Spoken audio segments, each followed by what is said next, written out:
Chapter 1. Our Society. In the first place, Cranford is in possession of the Amazons. All the holders of houses above a certain rent are women. If a married couple come to settle in the town, somehow the gentleman disappears. He is either fairly frightened to death by being the only man in the Cranford evening parties, or he is accounted for by being with his regiment, his ship, or closely engaged in business all the week in the great neighboring commercial town of Drumble, distant only 20 miles on a railroad. In short, whatever does become of the gentlemen, they are not at Cranford. What could they do if they were there? The surgeon has his round of 30 miles and sleeps at Cranford, but every man cannot be a surgeon.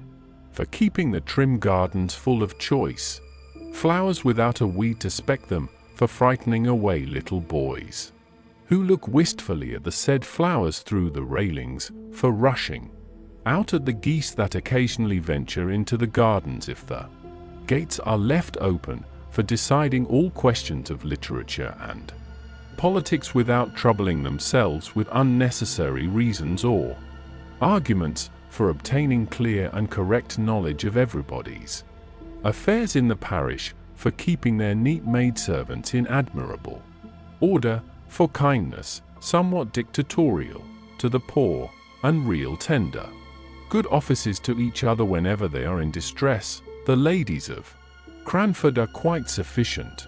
A man, as one of them observed to me once, is so in the way in the house.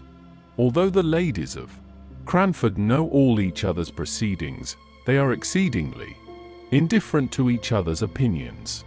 Indeed, as each has her own individuality, not to say eccentricity, pretty strongly developed, nothing is so easy as verbal retaliation, but somehow goodwill reigns among them to a considerable degree. The Cranford ladies have only an occasional little quarrel, spirited out in a few peppery words and angry jerks of the head, just enough to prevent the even tenor of their lives from becoming too flat. Their dress is very independent of fashion, as they observe. What does it signify how we dress here at Cranford, where everybody knows us? And if they go from home, their reason is equally cogent. What does it signify how we dress here, where nobody knows us? The materials of their clothes are, in general, good and plain, and most of them are nearly as scrupulous as Miss Tyler, of cleanly memory. But I will answer for it, the last gigot, the last tight and scanty petticoat where in England was seen in Cranford, and seen without a smile. Picture a magnificent family red silk umbrella. I can testify to a magnificent family red silk umbrella, under which a gentle little spinster, left alone of many brothers and sisters, used to patter to church on rainy days. Have you any red silk umbrellas in London? We had a tradition of the first that had ever been seen in Cranford, and the little boys mobbed it, and called it bastic in petticoats. It might have been the very red silk one I have described, held by a strong father over a troop of little ones. The poor little lady, the survivor of all, could scarcely carry it. Then there were rules and regulations for visiting and calls, and they were announced to any young people who might be staying in the town, with all the solemnity with which the old Manx laws were read once a year on the tin-walled mount. Our friends have sent to inquire how you are after your journey. Tonight, my dear, 15 miles in a gentleman's carriage. They will give you some rest tomorrow, but the next day, I have no doubt, they will call, so be at liberty after 12, from 12 to 3 are our calling hours. Then, after they had called, it is the third day. I dare say your mamma has told you, my dear, never to let more than 3 days elapse between receiving a call and returning it, and also that you are never to stay longer than a quarter of an hour. But am I to look at my watch? How am I to find out when a quarter of an hour has passed? You must keep thinking about the time, my dear, and not allow yourself to forget it in conversation, as everybody had this rule in their minds, whether they received or paid a call. Of course, no absorbing subject was ever spoken about. We kept ourselves to short sentences of small talk and were punctual to our time. I imagine that a few of the gentlefolks of Cranford were poor and had some difficulty in making both ends meet, but they were like the Spartans and concealed their smart under a smiling face. We none of us spoke of money, because that subject savored of commerce and trade, and though some might be poor, we were all aristocratic. The Cranfordians had that kindly esprit de corps which made them overlook all deficiencies in success when some among them tried to conceal their poverty. When Mrs. Forrester, for instance, gave a party in her baby house of a dwelling, and the little maiden disturbed the ladies on the sofa by a request that she might get the tea tray out from underneath, everyone took this novel proceeding as the most natural thing in the world, and talked on about household forms and ceremonies, as if we all believed that our hostess had a regular servants' hall, second table, with housekeeper and steward, instead of the one little charity school maiden, whose short ruddy arms could never have been strong enough to carry the tray upstairs if she had not been assisted in private by her mistress, who now sat in state, pretending not to know what cakes were sent up, though she knew, and we knew, and she knew that we knew, and we knew that she knew that we knew she had been busy all the morning making tea bread and sponge cakes.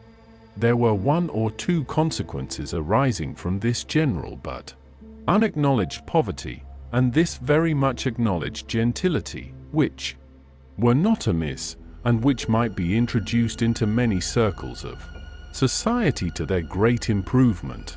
For instance, the inhabitants of Cranford kept early hours, and clattered home in their pattens, under the guidance of a lantern-bearer, about 9 o'clock at night, and the whole town was abed and asleep by 10:30. Moreover, it was considered vulgar, a tremendous word in Cranford, to give anything expensive in the way of eatable or drinkable at the evening entertainments. Wafer bread and butter and sponge biscuits were all that the Honourable Mrs. Jameson gave, and she was sister-in-law to the late Earl of Glenmire, although she did practice such elegant economy. Elegant economy! How naturally one falls back into the phraseology of Cranford! Their economy was always elegant and money-spending, always vulgar and ostentatious, a sort of sour grapeism which made us very peaceful and satisfied. I never shall forget the dismay felt when a certain Captain Brown came to live at Cranford, and openly spoke about his being poor, not in a whisper to an intimate friend, the doors and windows being previously closed, but in the public street, in a loud, military voice, alleging his poverty as a reason for not taking a particular house. The ladies of Cranford were already rather moaning over the invasion of their territories by a man and a gentleman. He was a half-pay captain, and had obtained some situation on a neighbouring railroad, which had been vehemently petitioned against by the little town, and if, in addition to his masculine gender and his connection with the obnoxious railroad, he was so brazen as to talk of being poor, why, then, indeed, he must be sent to Coventry. Death was as true and as common as poverty, yet people never spoke about that loud out in the streets. It was a word not to be mentioned to ears polite. We had tacitly agreed to ignore that any with whom we associated on terms of visiting equality could ever be prevented by poverty from doing anything that they wished. If we walked to or from a party, it was because the night was so fine, or the air so refreshing, not because sedan chairs were expensive. If we wore prints instead of summer silks, it was because we preferred a washing material, and so on. Till we blinded ourselves to the vulgar fact that we were, all of us, people of very moderate means. Of course, then, we did not know what to make of a man who could speak of poverty as if it was not a disgrace. Yet, somehow, Captain Brown made himself respected in Cranford, and was called upon, in spite of all resolutions to the contrary. I was surprised to hear his opinions quoted as authority at a visit which I paid to Cranford about a year after he had settled in the town. My own friends had been among the bitterest opponents of any proposal to visit the captain and his daughters only 12 months before, and now he was even admitted in the tabooed hours before 12. True, it was to discover the cause of a smoking chimney before the fire was lighted. But still Captain Brown walked upstairs, nothing daunted, spoke in a voice too large for the room, and joked quite in the way of a tame man about the house. He had been blind to all the small slights and omissions of trivial ceremonies with which he had been received. He had been friendly, though the Cranford ladies had been cool. He had answered small sarcastic compliments in good faith, and with his manly frankness had overpowered all the shrinking which met him as a man who was not ashamed to be poor.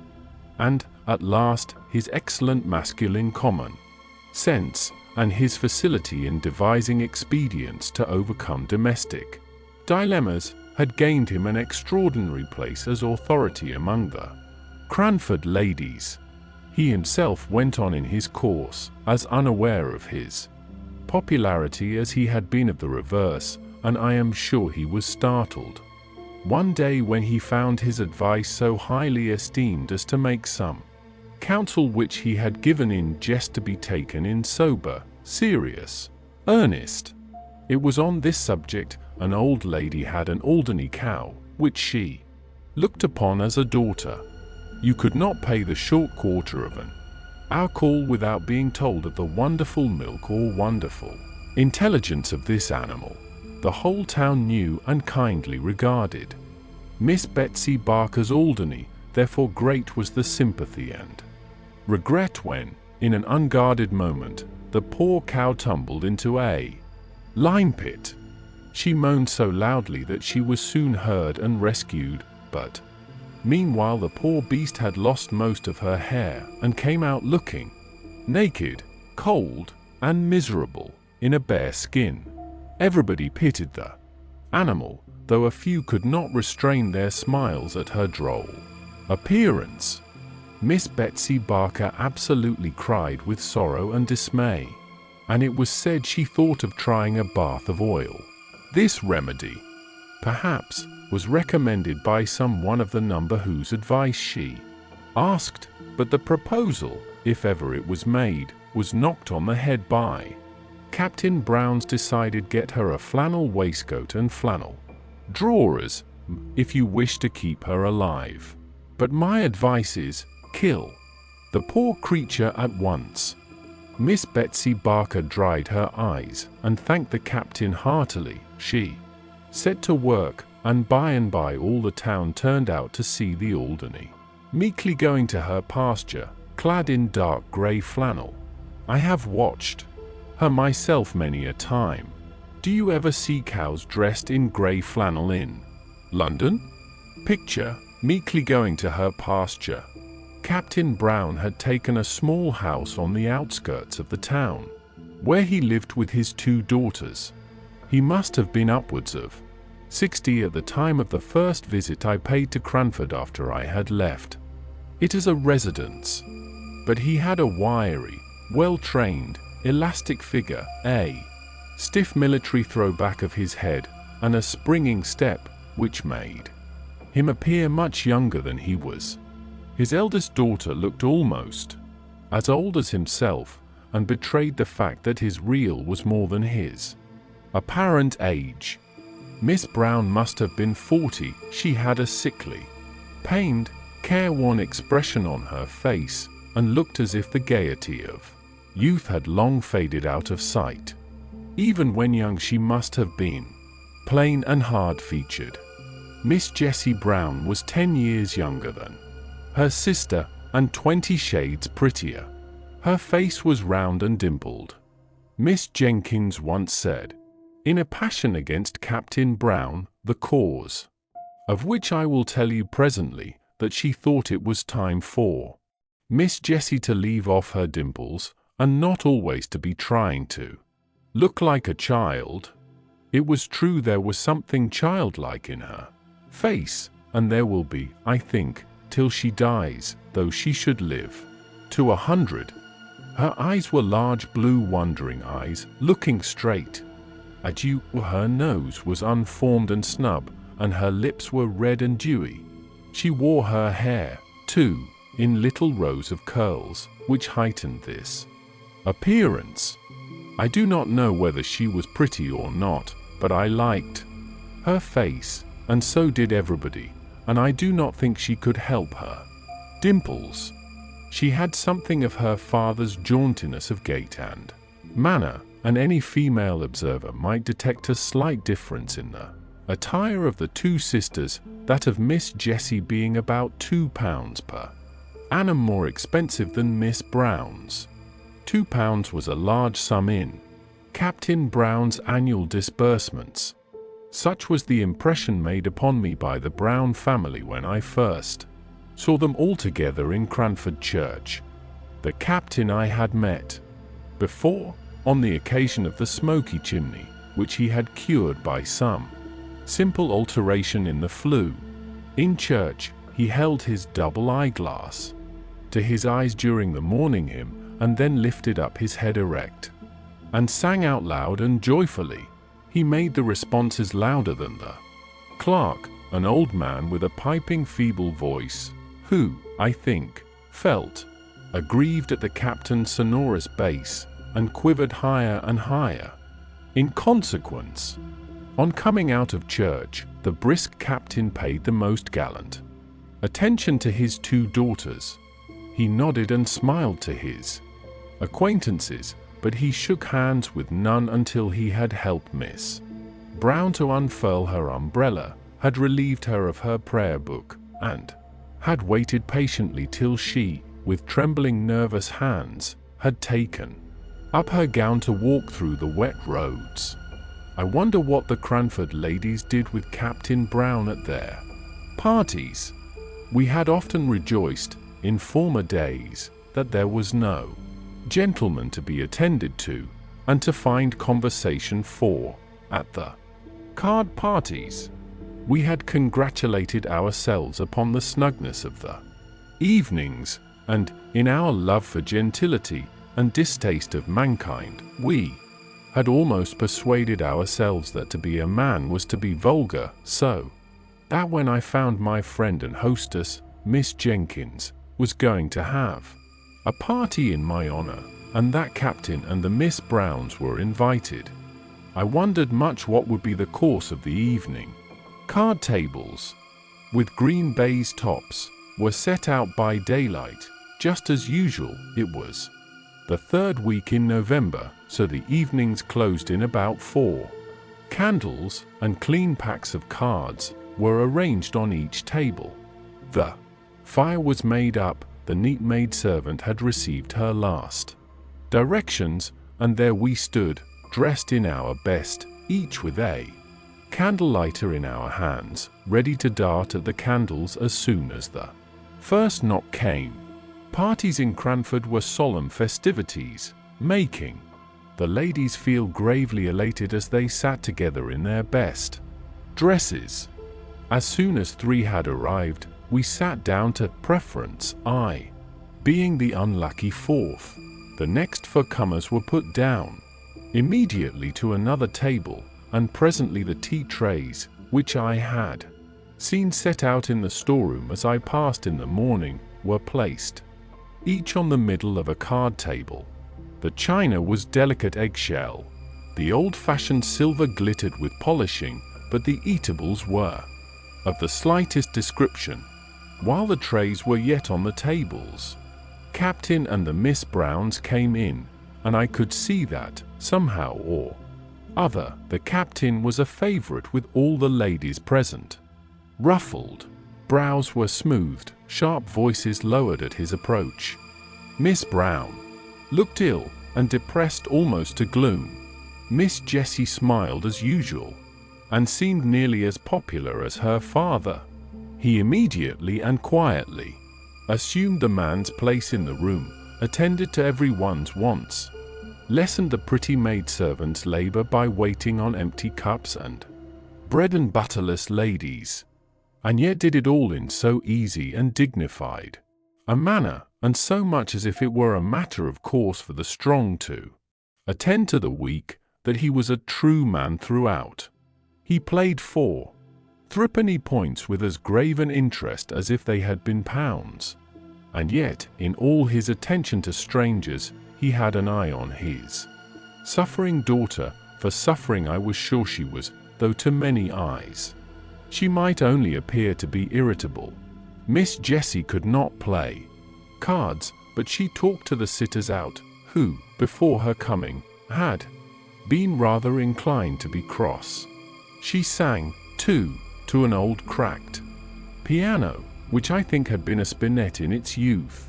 Miss Jessie sang Jock of Hazeldean a little out of tune, but we were none of us musical, though Miss Jenkins beat time out of time, by way of appearing to be so.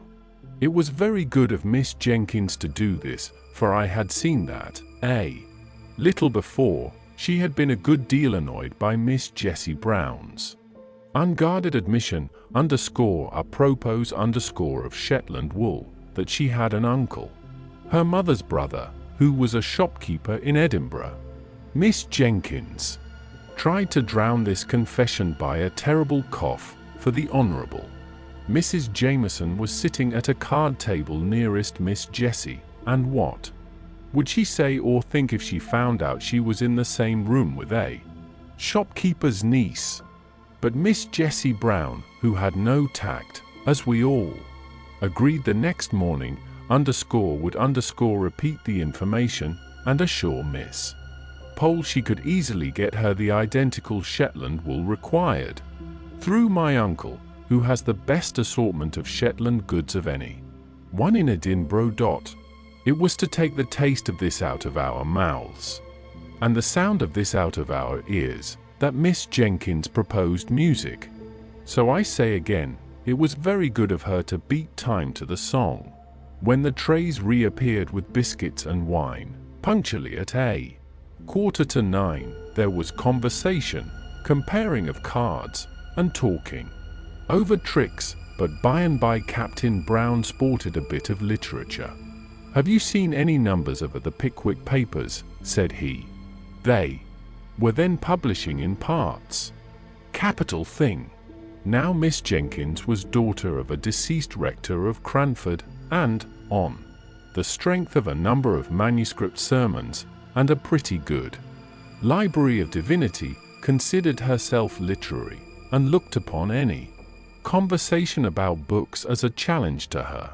So she answered and said, yes, she had seen them, indeed, she might say she had read them. "And what do you think of them?" exclaimed Captain Brown. "Aren't they famously good?"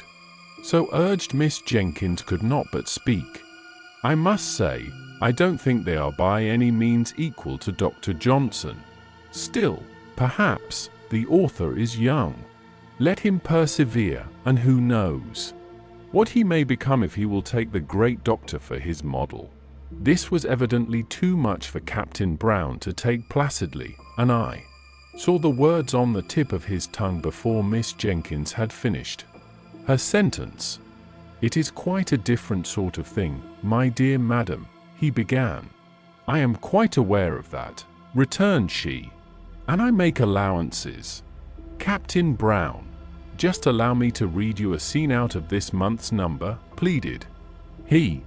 "I had it only this morning, and I don't think the company can have read it yet." "As you please," said she, settling herself with an air of resignation. He read the account of the soirees which Sam Weller gave at Bath. Some of us laughed heartily. I did not dare, because I was staying in the house. Miss Jenkins sat in patient gravity. When it was ended, she turned to me and said with mild dignity, "Fetch me a Rasselas, my dear, out of the book-room." When I had brought it to her, she turned to Captain Brown. "Now allow me to read you a scene, and then the present company can judge between your favorite, Mr. Boz, and Dr. Johnson." She read one of the conversations between Rasselas and Imlac in a high-pitched, majestic voice, and when she had ended, she said, "I imagine I am now justified in my preference of Dr. Johnson as a writer of fiction." The captain screwed his lips up and drummed on the table, but he did not speak. She thought she would give him a finishing blow or two. Picture endeavoring to beguile her into conversation. "I consider it vulgar and below the dignity of literature to publish in numbers." "How was the _Rambler published?" asked Captain Brown in a low voice, which I think Miss Jenkins could not have heard. "Dr. Johnson's style is a model for young beginners. My father recommended it to me when I began to write letters. I have formed my own style upon it. I recommended it to your favorite. I should be very sorry for him to exchange his style for any such pompous writing," said Captain Brown. Miss Jenkins felt this as a personal affront in a way of which the captain had not dreamed. Epistolary writing she and her friends considered as her _forte_. Many a copy of many a letter have I seen, written and corrected on the slate, before she seized the half hour, just previous to post time, to assure her friends of this or of that. And Dr. Johnson was, as she said, her model in these compositions. She drew herself up with dignity, and only replied to Captain Brown's last remark by saying, with marked emphasis on every syllable, "I prefer Dr. Johnson to Mr. Boz." It is said, I won't vouch for the fact, that Captain Brown was heard to say, _sotto voce _DN Dr. Johnson. If he did, he was penitent. Afterwards, as he showed by going to stand near Miss Jenkins' armchair, and endeavoring to beguile her into conversation on some more pleasing subject. But she was inexorable. The next day she made the remark I have mentioned about Miss Jess's dimples. Chapter 2. The Captain. It was impossible to live a month at Cranford and not know the daily habits of each resident, and long before my visit was ended I knew much concerning the whole Brown trio.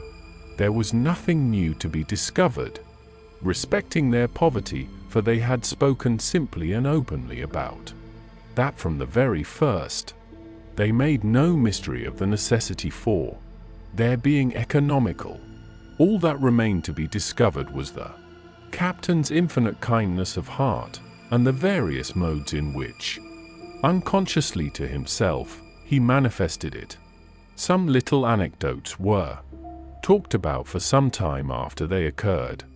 As we did not read much, and as all the ladies were pretty well suited with servants, there was a dearth of subjects for conversation. We therefore discussed the circumstance of the captain taking a poor old woman's dinner out of her hands one very slippery Sunday. He had met her returning from the bakehouse as he came from church, and noticed her precarious footing, and, with the grave dignity with which he did everything, he relieved her of her burden, and steered along the street by her side, carrying her baked mutton and potatoes safely home. This was thought very eccentric, and it was rather expected that he would pay a round of calls on the Monday morning to explain and apologize to the Cranford sense of propriety, but he did no such thing, and then it was decided that he was ashamed and was keeping out of sight. In a kindly pity for him, we began to say, after all, the Sunday morning's occurrence showed great goodness of heart, and it was resolved that he should be comforted on his next appearance amongst us, but lo! He came down upon us, untouched by any sense of shame, speaking loud and bass as ever, his head thrown back, his wig as jaunty and well curled as usual, and we were obliged to conclude he had forgotten all about Sunday. Miss Pole and Miss Jessie Brown had set up a kind of intimacy on the strength of the Shetland wool and the new knitting stitches, so it happened that when I went to visit Miss Pole I saw more of the Browns than I had done while staying with Miss Jenkins, who had never got over what she called Captain Brown's disparaging remarks upon Dr. Johnson as a writer of light and agreeable fiction. I found that Miss Brown was seriously ill of some lingering, incurable complaint, the pain occasioned by which gave the uneasy expression to her face that I had taken for unmitigated crossness. Cross, too, she was at times, when the nervous irritability occasioned by her disease became past endurance. Miss Jessie bore with her at these times even more patiently than she did with the bitter self-upbraidings by which they were invariably succeeded. Miss Brown used to accuse herself not merely of hasty and irritable temper, but also of being the cause why her father and sister were obliged to pinch in order to allow her the small luxuries which were necessaries in her condition. She would so fain have made sacrifices for them, and have lightened their cares, that the original generosity of her disposition added acerbity to her temper. All this was borne by Miss Jessie and her father with more than placidity, absolute tenderness. I forgave Miss Jessie her singing out of tune, and her juvenility of dress, when I saw her at home. I came to perceive that Captain Brown's dark Brutus wig and padded coat, alas, too often threadbare, were remnants of the military smartness of his youth, which he now wore unconsciously. He was a man of infinite resources, gained in his barrack experience. As he confessed, no one could black his boots to please him except himself, but, indeed, he was not above saving the little maidservant's labors in every way, knowing, most likely, that his daughter's illness made the place a hard one. He endeavored to make peace with Miss Jenkins soon after the memorable dispute I have named, by a present of a wooden fire shovel, his own making, having heard her say how much the grating of an iron one annoyed her. She received the present with cool gratitude, and thanked him formally. When he was gone, she bade me put it away in the lumber room, feeling, probably, that no present from a man who preferred Mr. Boz to Dr. Johnson could be less jarring than an iron fire shovel. Such was the state of things when I left Cranford and went to Drumble. I had, however, several correspondents who kept me _au fate _ as to the proceedings of the dear little town. There was Miss Pole, who was becoming as much absorbed in crochet as she had been once in knitting, and the burden of whose letter was something like, "But don't you forget the white worsted at Flint's" of the old song, for at the end of every sentence of news came a fresh direction as to some crochet commission, which I was to execute for her. Miss Matilda Jenkins, who did not mind being called Miss Matty when Miss Jenkins was not by, wrote nice, kind, rambling letters, now and then venturing into an opinion of her own, but suddenly pulling herself up and either begging me not to name what she had said, as Deborah thought differently, and she knew, or else putting in a postscript to the effect that, since writing the above, she had been talking over the subject with Deborah, and was quite convinced that, etc. Here probably followed a recantation of every opinion she had given in the letter. Then came Miss Jenkins, Deborah, as she liked Miss Matty to call her, her father having once said that the Hebrew name ought to be so pronounced. I secretly think she took the Hebrew prophetess for a model in character, and, indeed, she was not unlike the stern prophetess in some ways, making allowance, of course, for modern customs and difference in dress. Miss Jenkins wore a cravat and a little bonnet like a jockey cap, and altogether had the appearance of a strong-minded woman, although she would have despised the modern idea of women being equal to men. Equal, indeed! She knew they were superior. But to return to her letters, everything in them was stately and grand. Like herself, I have been looking them over, dear Miss Jenkins, how I honored her, and I will give an extract, more especially because it relates to our friend Captain Brown. The Honourable Mrs. Jameson has only just quitted me, and, in the course of conversation, she communicated to me the intelligence that she had yesterday received a call from her revered husband's quondam friend, Lord Maulevera. You will not easily conjecture what brought his lordship within the precincts of our little town. It was to see Captain Brown, with whom, it appears, his lordship was acquainted in the plumed wars, and who had the privilege of averting destruction from his lordship's head when some great peril was impending over it, off the misnomered Cape of Good Hope. You know our friend the Honourable Mrs. Jameson's deficiency in the spirit of innocent curiosity, and you will therefore not be so much surprised when I tell you she was quite unable to disclose to me the exact nature of the peril in question.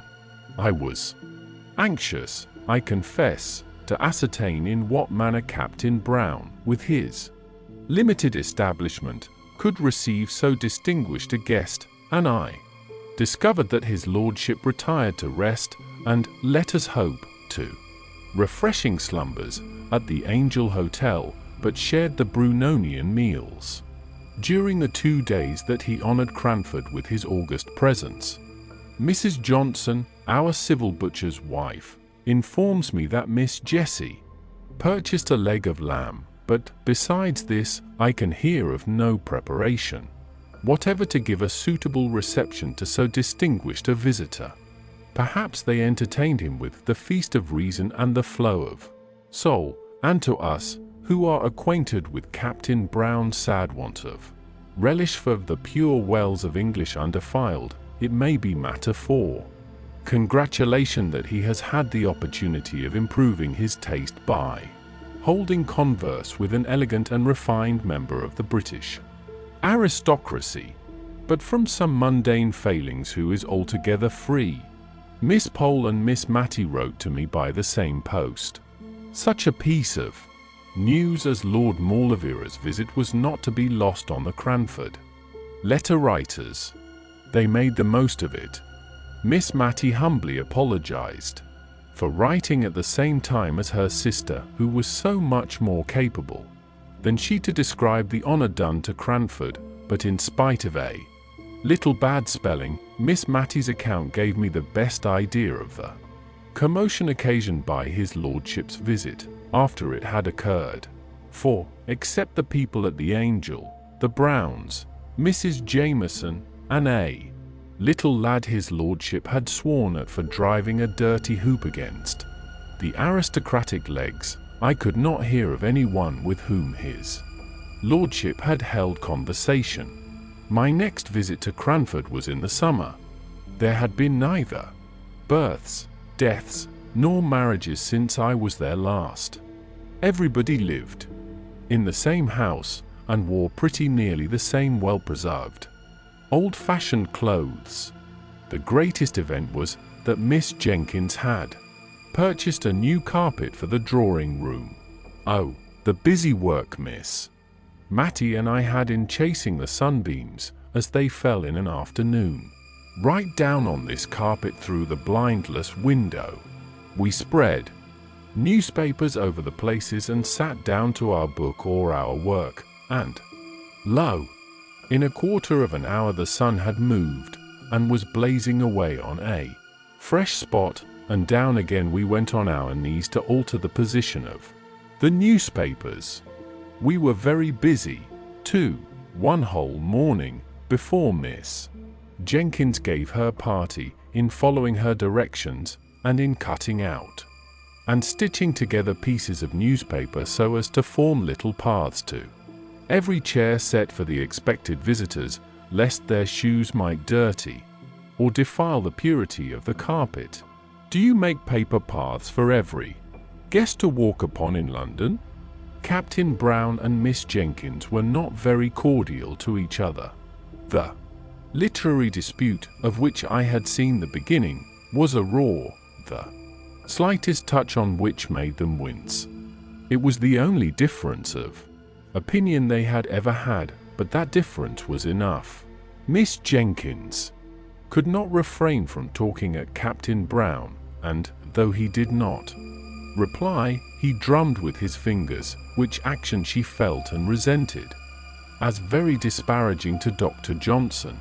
He was rather ostentatious in his preference of the writings of Mr. Boz, would walk through the streets so absorbed in them that he all but ran against Miss Jenkins, and though his apologies were earnest and sincere, and though he did not, in fact, do more than startle her and himself, she owned to me she had rather he had knocked her down if he had only been reading a higher style of literature. The poor, brave captain! He looked older and more worn, and his clothes were very threadbare, but he seemed as bright and cheerful as ever, unless he was asked about his daughter's health. She suffers a great deal, and she must suffer more. We do what we can to alleviate her pain. God's will be done. He took off his hat at these last words. I found, from Miss Matty, that everything had been done. In fact, a medical man of high repute in that country neighborhood had been sent for, and every injunction he had given was attended to, regardless of expense. Miss Matty was sure they denied themselves many things in order to make the invalid comfortable, but they never spoke about it, and as for Miss Jessie, I really think she's an angel, said poor Miss Matty, quite overcome to see her way of bearing with Miss Brown's crossness, and the bright face she puts on after she's been sitting up a whole night and scolded above half of it, is quite beautiful. Yet she looks as neat and as ready to welcome the captain at breakfast time as if she had been asleep in the Queen's bed all night. My dear, you could never laugh at her prim little curls or her pink bows again if you saw her as I have done. I could only feel very penitent and greet Miss Jessie with double respect when I met her. Next, she looked faded and pinched, and her lips began to quiver, as if she was very weak when she spoke of her sister. But she brightened and sent back the tears that were glittering in her pretty eyes, as she said, "But, to be sure, what a town Cranford is for kindness! I don't suppose anyone has a better dinner than usual cooked, but the best part of all comes in a little covered basin for my sister. The poor people will leave their earliest vegetables at our door for her. They speak short and gruff, as if they were ashamed of it, but I am sure it often goes to my heart to see their thoughtfulness." The tears now came back and overflowed, but after a minute or two she began to scold herself, and ended by going away the same cheerful Miss Jessie as ever. But why does not this Lord Maulevera do something for the man who saved his life? Said I. Why, you see, unless Captain Brown has some reason for it, he never speaks about being poor, and he walked along by his lordship looking as happy and cheerful as a prince, and as they never called attention to their dinner by apologies, and as Miss Brown was better that day, and all seemed bright, I dare say his lordship never knew how much care there was in the background. He did send game in the winter pretty often, but now he is gone abroad.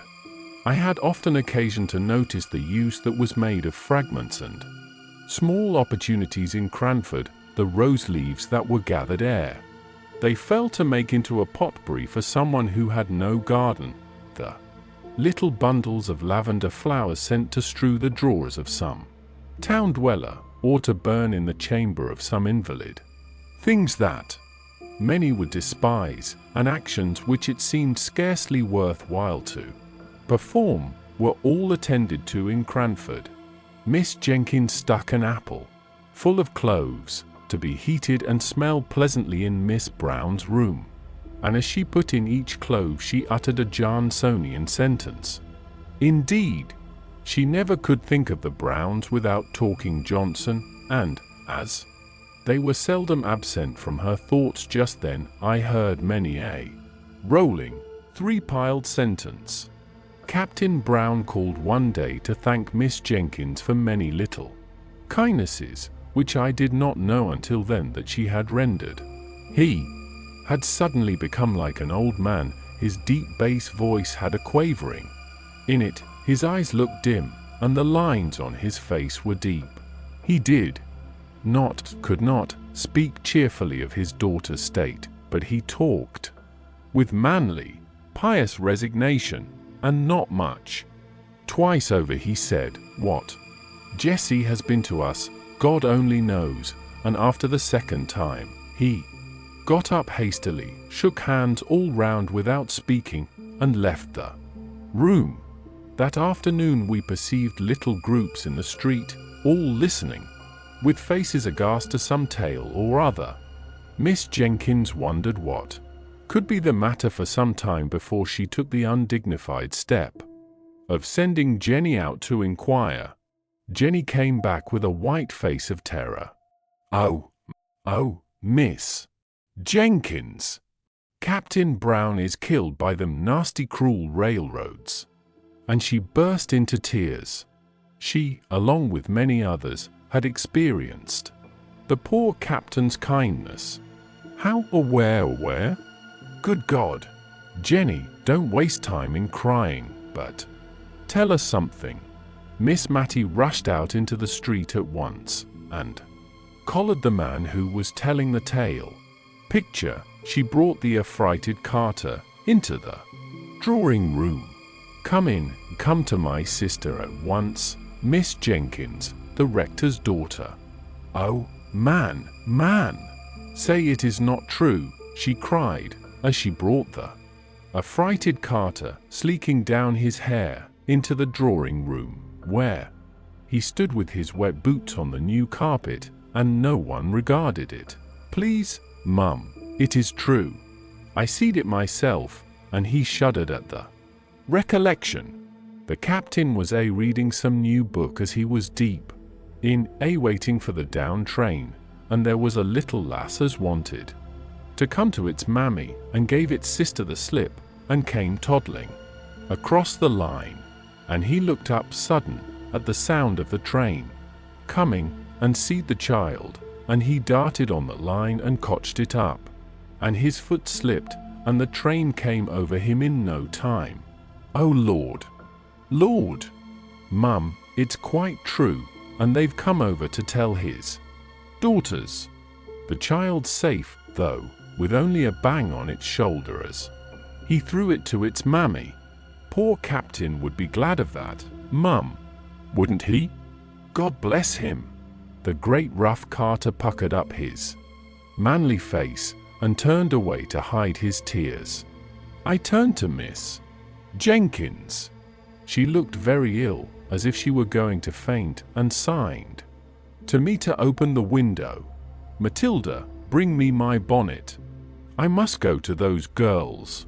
God pardon me, if ever I have spoken contemptuously to the captain." Miss Jenkins arrayed herself to go out, telling Miss Matilda to give the man a glass of wine. While she was away, Miss Mattie and I huddled over the fire, talking in a low and awestruck voice. I know we cried quietly. All the time, Miss Jenkins came home in a silent mood, and we durst not ask her many questions. She told us that Miss Jessie had fainted, and that she and Miss Pole had had some difficulty in bringing her round, but that, as soon as she recovered, she begged one of them to go and sit with her sister. "Mr. Hoggins says she cannot live many days, and she shall be spared this shock," said Miss Jessie, shivering with feelings to which she dared not give way. "But how can you manage, my dear?" asked Miss Jenkins. "You cannot bear up. She must see your tears." "God will help me. I will not give way." She was asleep when the news came. She may be asleep yet.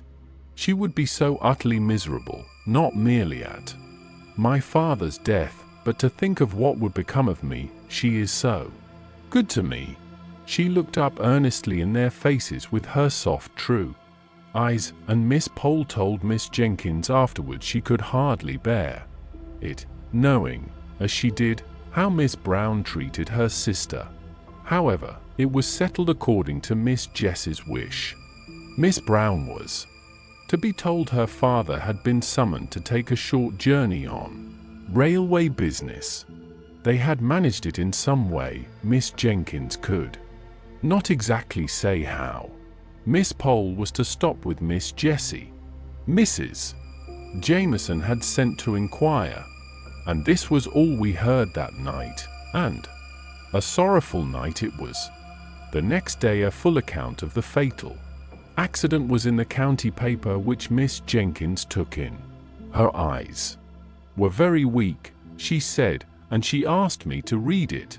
When I came to, the gallant gentleman was deeply engaged in the perusal of a number of Pickwick, which he had just received. Miss Jenkins shook her head long and solemnly, and then sighed out, "Poor, dear, infatuated man." The corpse was to be taken from the station to the parish church, there to be interred. Miss Jessie had set her heart on following it to the grave, and no dissuasives could alter her resolve. Her restraint upon herself made her almost obstinate. She resisted all Miss Pole's entreaties and Miss Jenkins' advice. At last Miss Jenkins gave up the point, and after a silence, which I feared portended some deep displeasure against Miss Jessie, Miss Jenkins said she should accompany the latter to the funeral. "It is not fit for you to go alone. It would be against both propriety and humanity were I to allow it." Miss Jessie seemed as if she did not half like this arrangement, but her obstinacy, if she had any, had been exhausted in her determination to go to the interment. She longed, poor thing, I have no doubt, to cry alone over the grave of the dear father to whom she had been all in all, and to give way, for one little half-hour, uninterrupted by sympathy and unobserved by friendship. But it was not to be. That afternoon Miss Jenkins sent out for a yard of black crape, and employed herself busily in trimming the little black silk bonnet I have spoken about. When it was finished she put it on, and looked at us for approbation, admiration. She despised. I was full of sorrow, but by one of those whimsical thoughts which come unbidden into our heads in times of deepest grief. I no sooner saw the bonnet than I was reminded of a helmet, and in that hybrid bonnet, half helmet, half jockey cap, did Miss Jenkins attend Captain Brown's funeral, and, I believe, supported Miss Jessie with a tender, indulgent firmness which was invaluable. allowing her to weep, her passionate fill before they left. Miss Pole, Miss Matty, and I, meanwhile attended to Miss Brown, and hard work we found it to relieve her querulous and never-ending complaints. But if we were so weary and dispirited, what must Miss Jessie have been? Yet she came back almost calm, as if she had gained a new strength. She put off her morning dress, and came in, looking pale and gentle, thanking us each with a soft long pressure of the hand. She could even smile, a faint, sweet, wintry smile, as if to reassure us of her power to endure, but her look made our eyes fill suddenly with tears, more than if she had cried outright. It was settled that Miss Pole was to remain with her all the watching livelong night, and that Miss Matty and I were to return in the morning, to relieve them and give Miss Jessie the opportunity for a few hours of sleep. But when the morning came, Miss Jenkins appeared at the breakfast table, equipped in her helmet bonnet, and ordered Miss Matty to stay at home, as she meant to go and help to nurse. She was evidently in a state of great friendly excitement, which she showed by eating her breakfast standing, and scolding the household all round. No nursing, no energetic, strong-minded woman could help Miss Brown now. There was that in the room as we entered which was stronger than us all, and made us shrink into solemn awe-struck helplessness. Miss Brown was dying. We hardly knew her voice, it was so devoid of the complaining tone we had always associated with it. Miss Jessie told me afterwards that it, and her face too, were just what they had been formerly, when her mother's death left her the young anxious head of the family, of whom only Miss Jessie survived. She was conscious of her sister's presence, though not, I think, of ours. We stood a little behind the curtain. Miss Jessie knelt with her face near her sister's, in order to catch the last soft awful whispers. "Oh, Jessie, Jessie, how selfish I have been. God forgive me for letting you sacrifice yourself for me as you did. I have so loved you, and yet I have thought only of myself. God forgive me." "Hush, love, hush," said Miss Jessie, sobbing. "And my father, my dear, dear father. I will not complain now, if God will give me strength to be patient. But, oh, Jessie, tell my father how I longed and yearned to see him at last, and to ask his forgiveness. He can never know now how I loved him. Oh, if I might but tell him, before I die, what a life of sorrow his has been, and I have done so little to cheer him." A light came into Miss Jessie's face. "Would it comfort you, dearest, to think that he does know? Would it comfort you, love, to know that his cares, his sorrows—" Her voice quivered, but she steadied it into calmness. "Mary, he has gone before you to the place where the weary are at rest. He knows now how you loved him." A strange look, which was not distress, came over Miss Brown's face. She did not speak for some time, but then we saw her lips form the words, rather than heard the sound, "Father, Mother, Harry, Archie." Then, as if it were a new idea throwing a filmy shadow over her darkened mind, "But you will be alone, Jessie." Miss Jessie had been feeling this all during the silence, I think, for the tears rolled down her cheeks like rain at these words, and she could not answer at first. Then she put her hands together tight, and lifted them up, and said, "But not to us, though he slay me, yet will I trust in him." In a few moments more Miss Brown lay calm and still, never to sorrow or murmur more.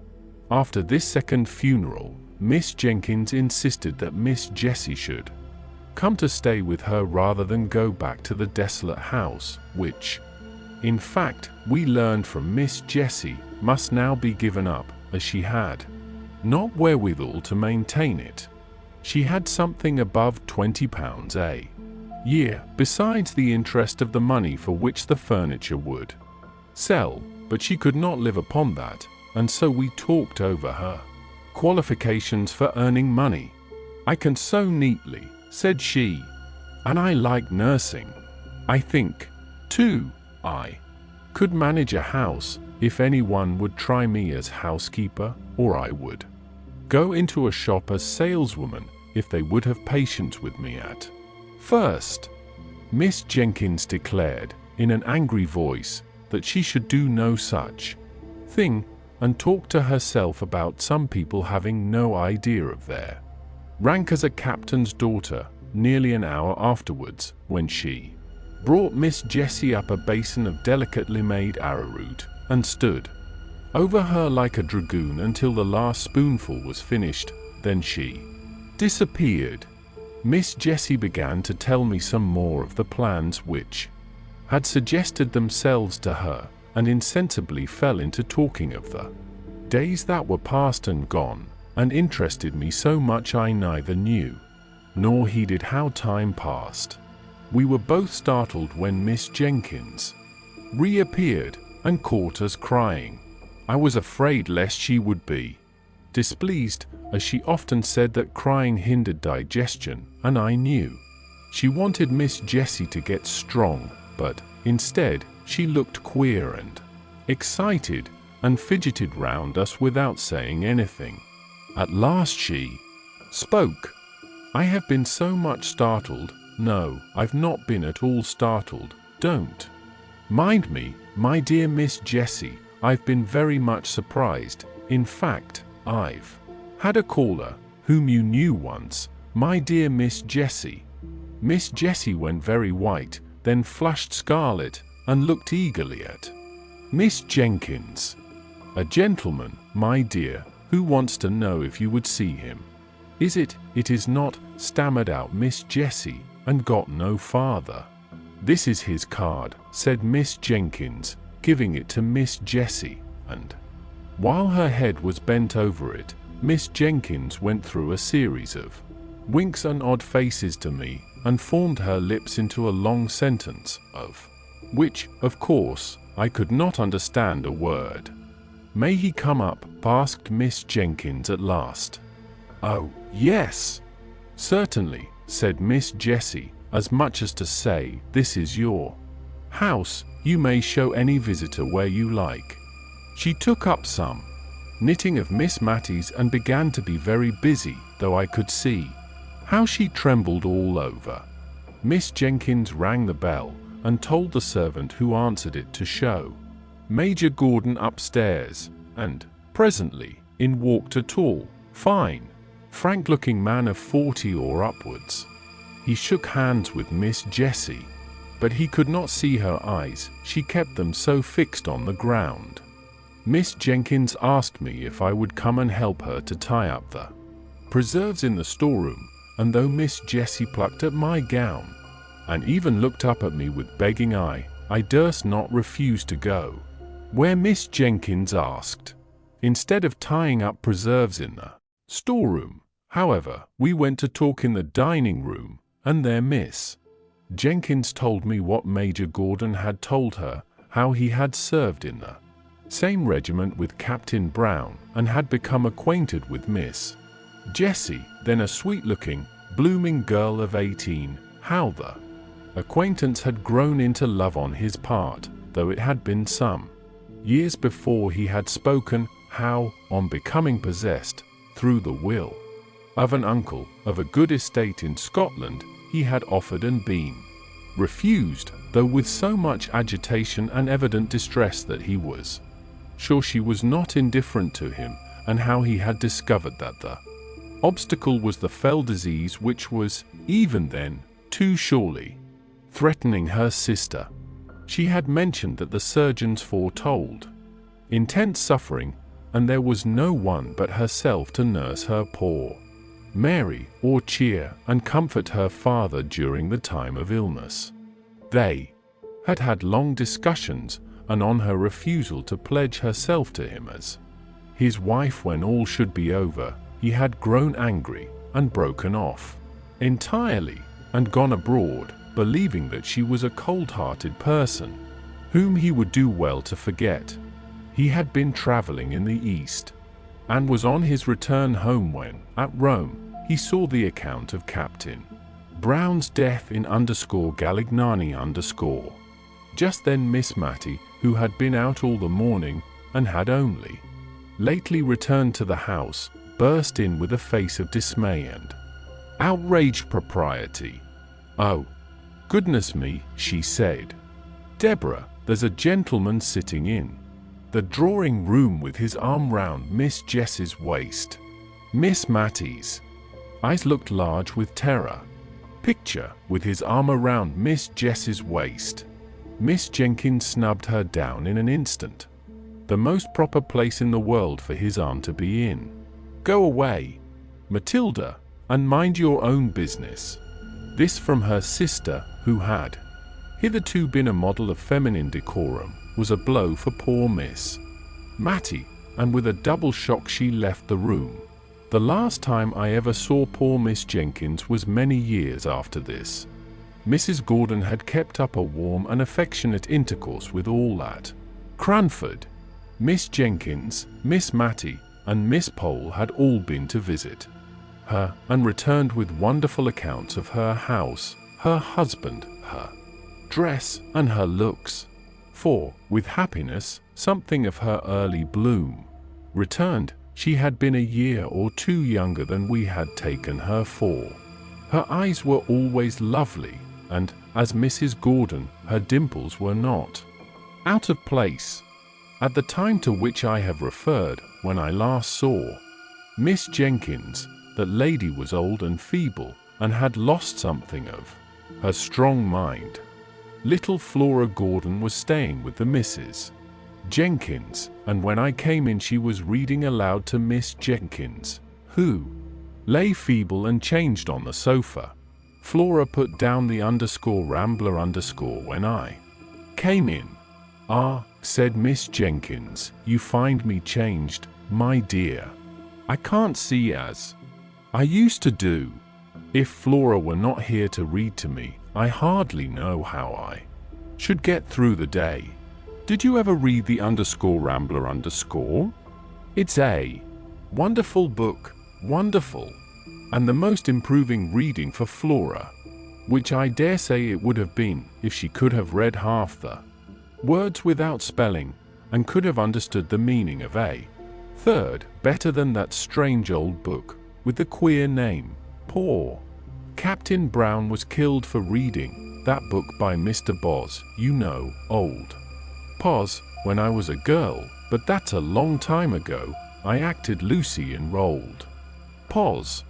She babbled on long enough for Flora to get a good long spell at the Christmas Carol, which Miss Mattie had left on the table. Chapter 3. A Love Affair of Long Ago. I thought that probably my connection with Cranford would cease after Miss Jenkins's death, at least that it would have to be kept up by correspondence, which bears much the same relation to personal intercourse that the books of dried plants I sometimes see, hortus siccus, I think they call the thing, do to the living and fresh flowers in the lanes and meadows. I was pleasantly surprised, therefore, by receiving a letter from Miss Pole, who had always come in for a supplementary week after my annual visit to Miss Jenkins, proposing that I should go and stay with her, and then, in a couple of days after my acceptance, came a note from Miss Mattie, in which, in a rather circuitous and very humble manner, she told me how much pleasure I should confer if I could spend a week or two with her, either before or after I had been at Miss Pole's, for, she said, since my dear sister's death I am well aware I have no attractions to offer. It is only to the kindness of my friends that I can owe their company. Of course I promised to come to dear Miss Mattie as soon as I had ended my visit to Miss Pole, and the day after my arrival at Cranford I went to see her, much wondering what the house would be like without Miss Jenkins, and rather dreading the changed aspect of things. Miss Matty began to cry as soon as she saw me. She was evidently nervous from having anticipated my call. I comforted her as well as I could, and I found the best consolation I could give was the honest praise that came from my heart as I spoke of the deceased. Miss Matty slowly shook her head over each virtue as it was named and attributed to her sister, and at last she could not restrain the tears which had long been silently flowing, but hid her face behind her handkerchief and sobbed aloud. "Dear Miss Matty," said I, taking her hand, for indeed I did not know in what way to tell her how sorry I was for her, left deserted in the world.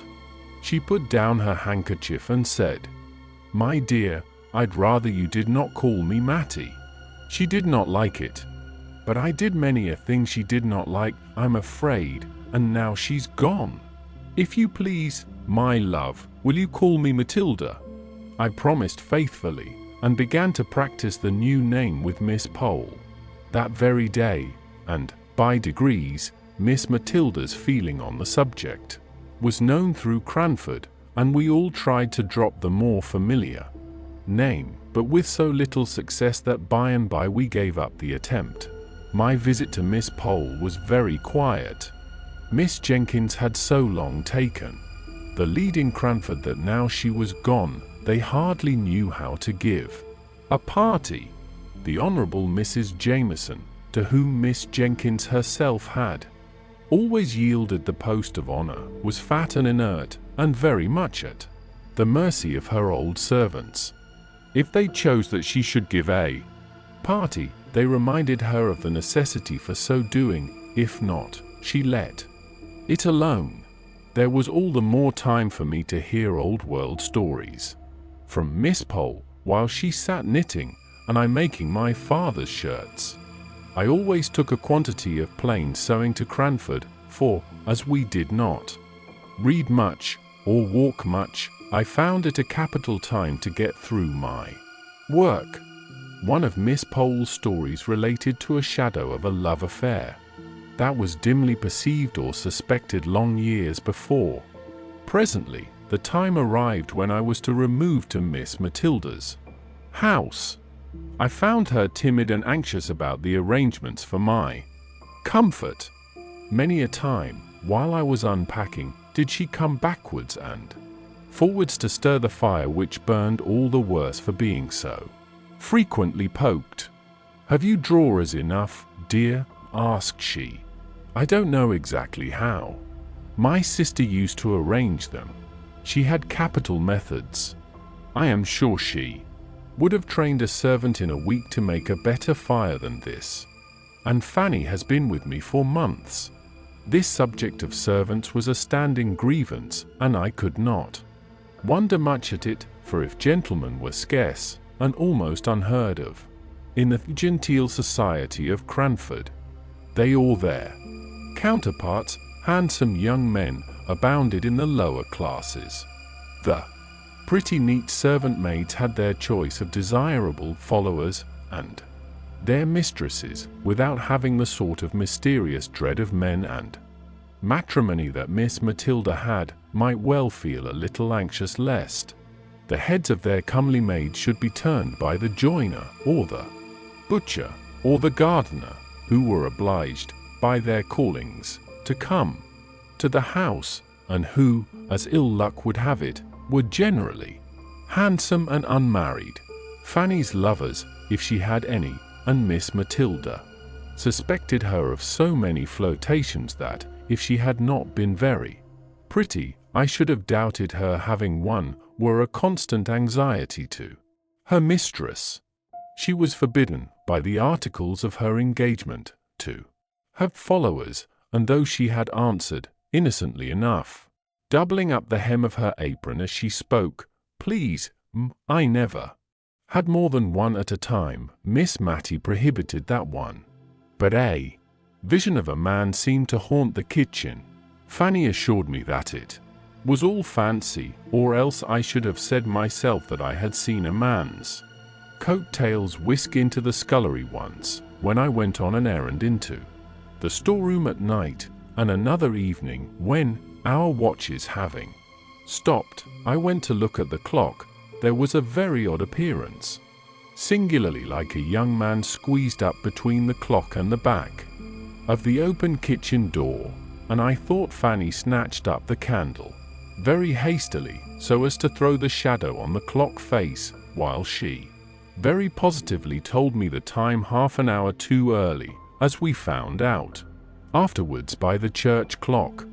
But I did not add to Miss Mattie's anxieties by naming my suspicions, especially as Fanny said to me the next day that it was such a queer kitchen for having odd shadows about it. She really was almost afraid to stay, for you know, miss, she added, I don't see a creature from 6 o'clock tea till Mrs. rings the bell for prayers at 10.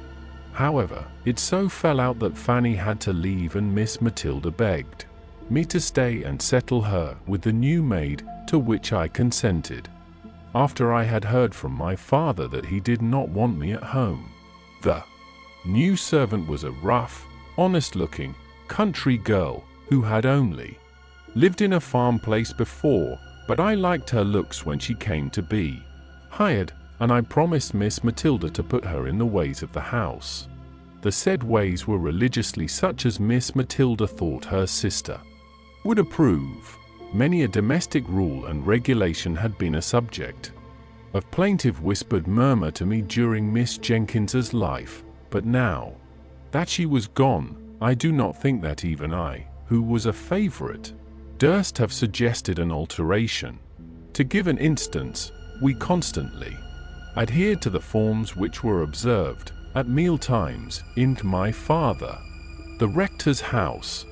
Accordingly, we had always wine and dessert, but the decanters were only filled when there was a party, and what remained was seldom touched, though we had 2 wine glasses apiece every day after dinner, until the next festive occasion arrived, when the state of the remainder wine was examined into in a family council. The dregs were often given to the poor, but occasionally, when a good deal had been left at the last party 5 months ago, it might be, it was added to some of a fresh bottle brought up from the cellar. I fancy poor Captain Brown did not much like wine, for I noticed he never finished his first glass, and most military men take several. Then, as to our dessert, Miss Jenkins used to gather currants and gooseberries for it herself, which I sometimes thought would have tasted better fresh from the trees, but then, as Miss Jenkins observed, there would have been nothing for dessert in summertime. As it was, we felt very genteel, with our 2 glasses apiece, and a dish of gooseberries at the top, of currants and biscuits at the sides, and 2 decanters at the bottom.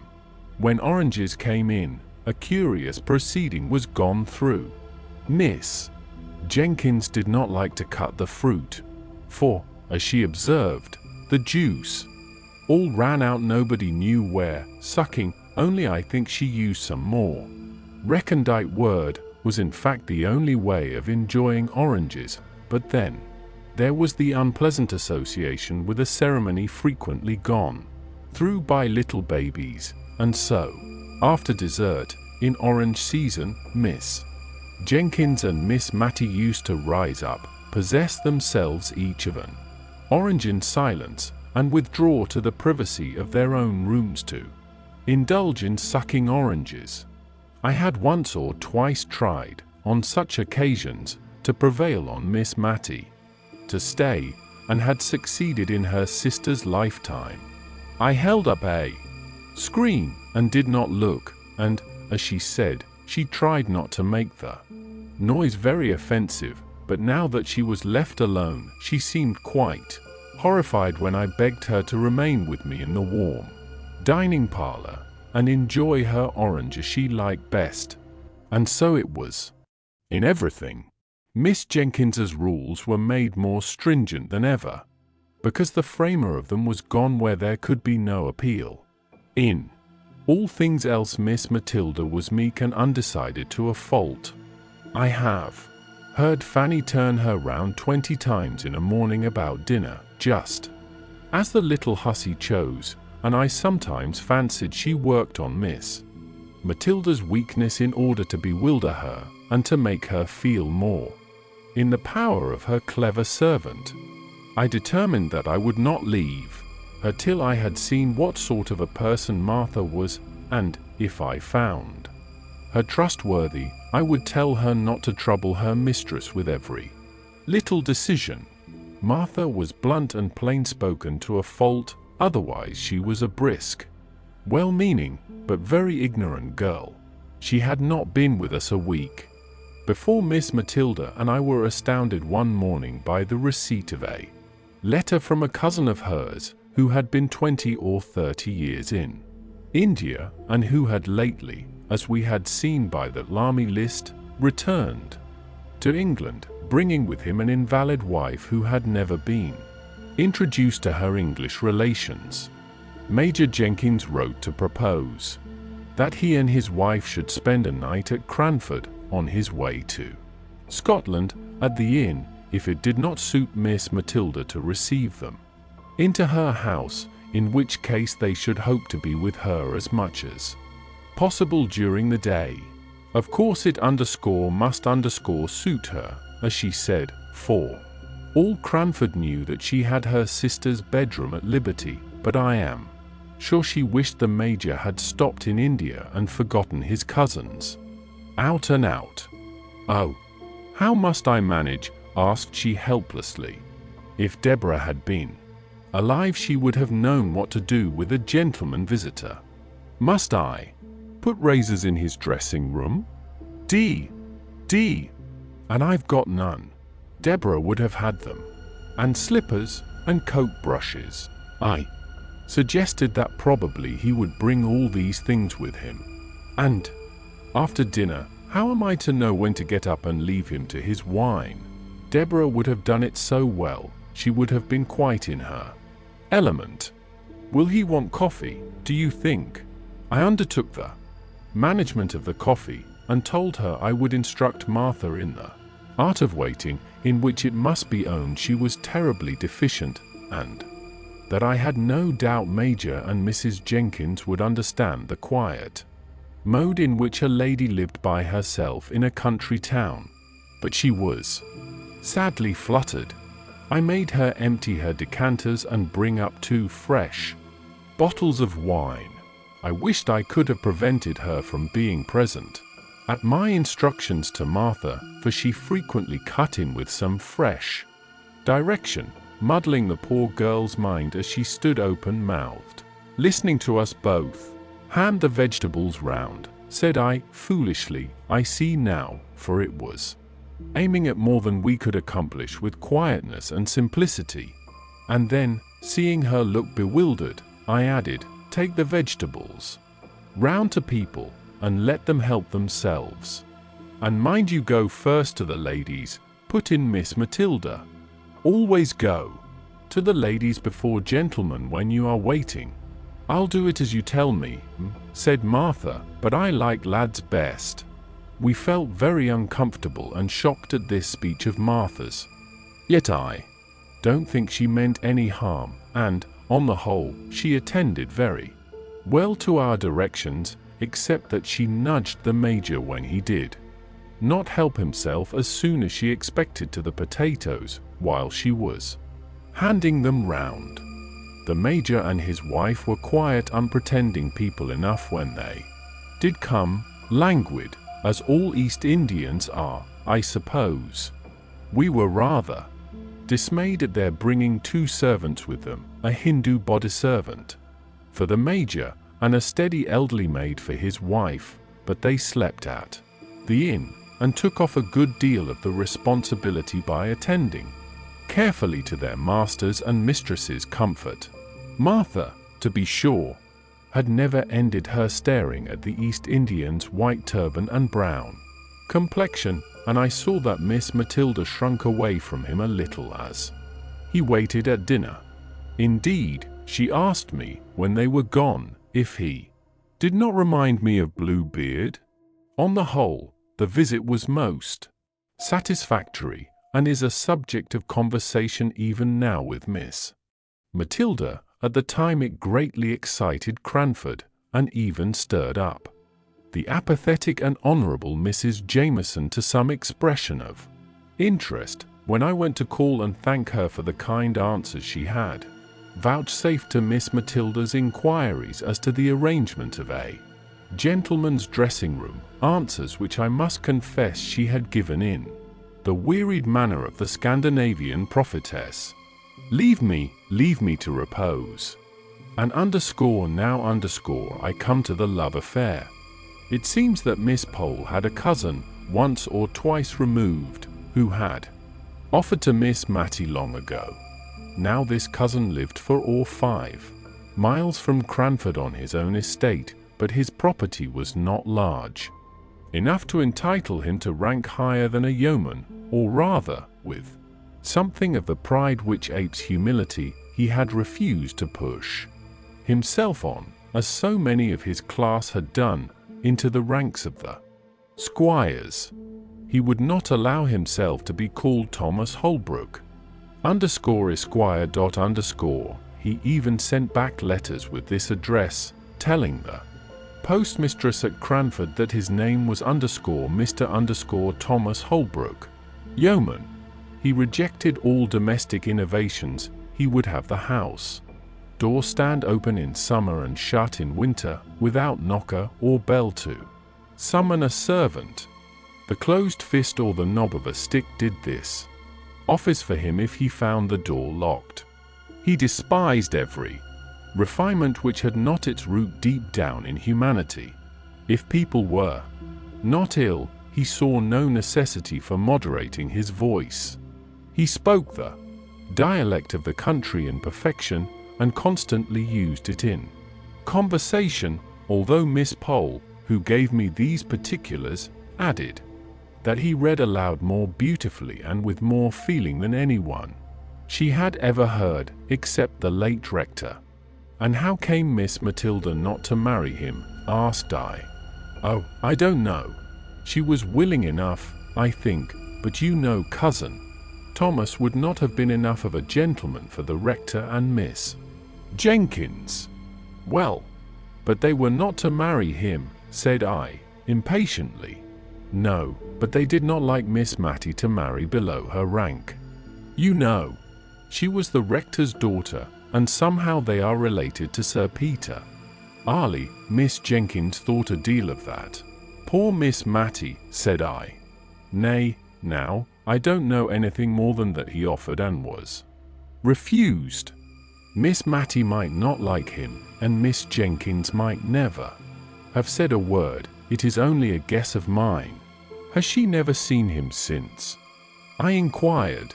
No, I think not.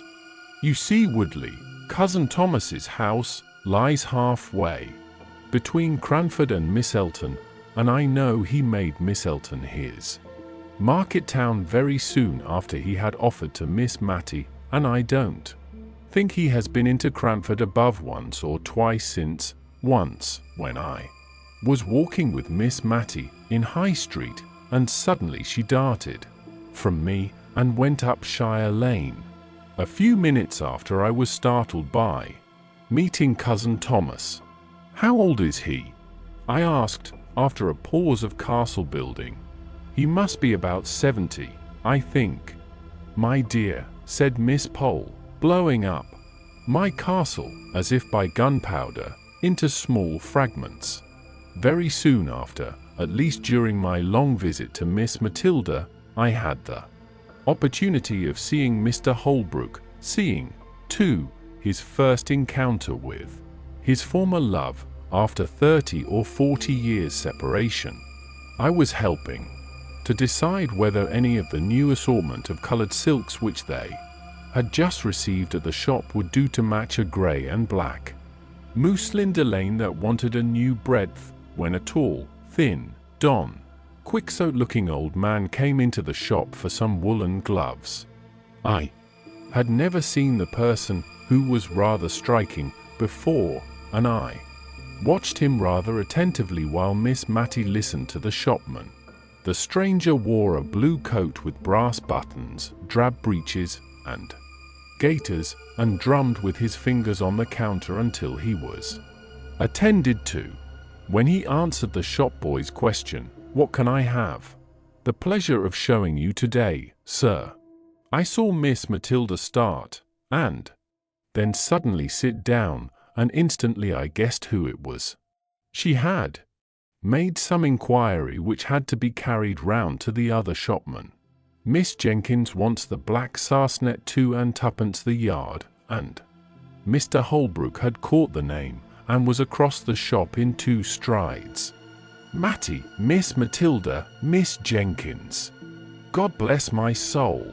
I should not have known you. How are you? How are you?" He kept shaking her hand in a way which proved the warmth of his friendship, but he repeated so often, as if to himself, "I should not have known you," that any sentimental romance which I might be inclined to build was quite done away with by his manner. However, he kept talking to us all the time we were in the shop, and then waving the shopman with the unpurchased gloves on one side, with "Another time, sir, another time," he walked home with us. I am happy to say my client, Miss Matilda, also left the shop in an equally bewildered state, not having purchased either green or red silk. Mr. Holbrook was evidently full with honest loud-spoken joy at meeting his old love again. He touched on the changes that had taken place. He even spoke of Miss Jenkins as "your poor sister." Well, well, we have all our faults, and bade us goodbye with many a hope that he should soon see Miss Mattie again. She went straight to her room, and never came back till our early tea time, when I thought she looked as if she had been crying. Picture, Mr. Holbrook bade us goodbye. Chapter 4. A visit to an old bachelor. A few days after, a note came from Mr. Holbrook, asking us, impartially, asking both of us, in a formal, old-fashioned style, to spend a day at his house, a long June day, for it was June now. He named that he had also invited his cousin, Miss Pole, so that we might join in a fly, which could be put up at his house. I expected Miss Mattie to jump at this invitation, but no, Miss Pole, and I had the greatest difficulty in persuading her to go. She thought it was improper, and was even half annoyed when we utterly ignored the idea of any impropriety in her going with 2 other ladies to see her old lover. Then came a more serious difficulty.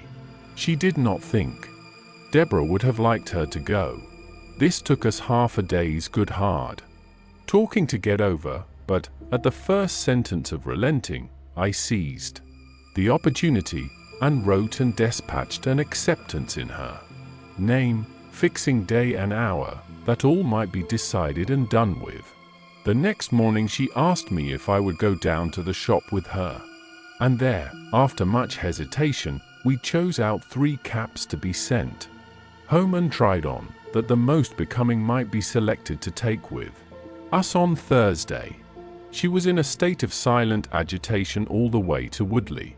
She had evidently never been there before, and, although she little dreamt I knew anything of her early story, I could perceive she was in a tremor at the thought of seeing the place which might have been her home, and round which it is probable that many of her innocent girlish imaginations had clustered. It was a long drive there, through paved, jolting lanes. Miss Matilda sat bolt upright, and looked wistfully out of the windows as we drew near the end of our journey. The aspect of the country was quiet and pastoral.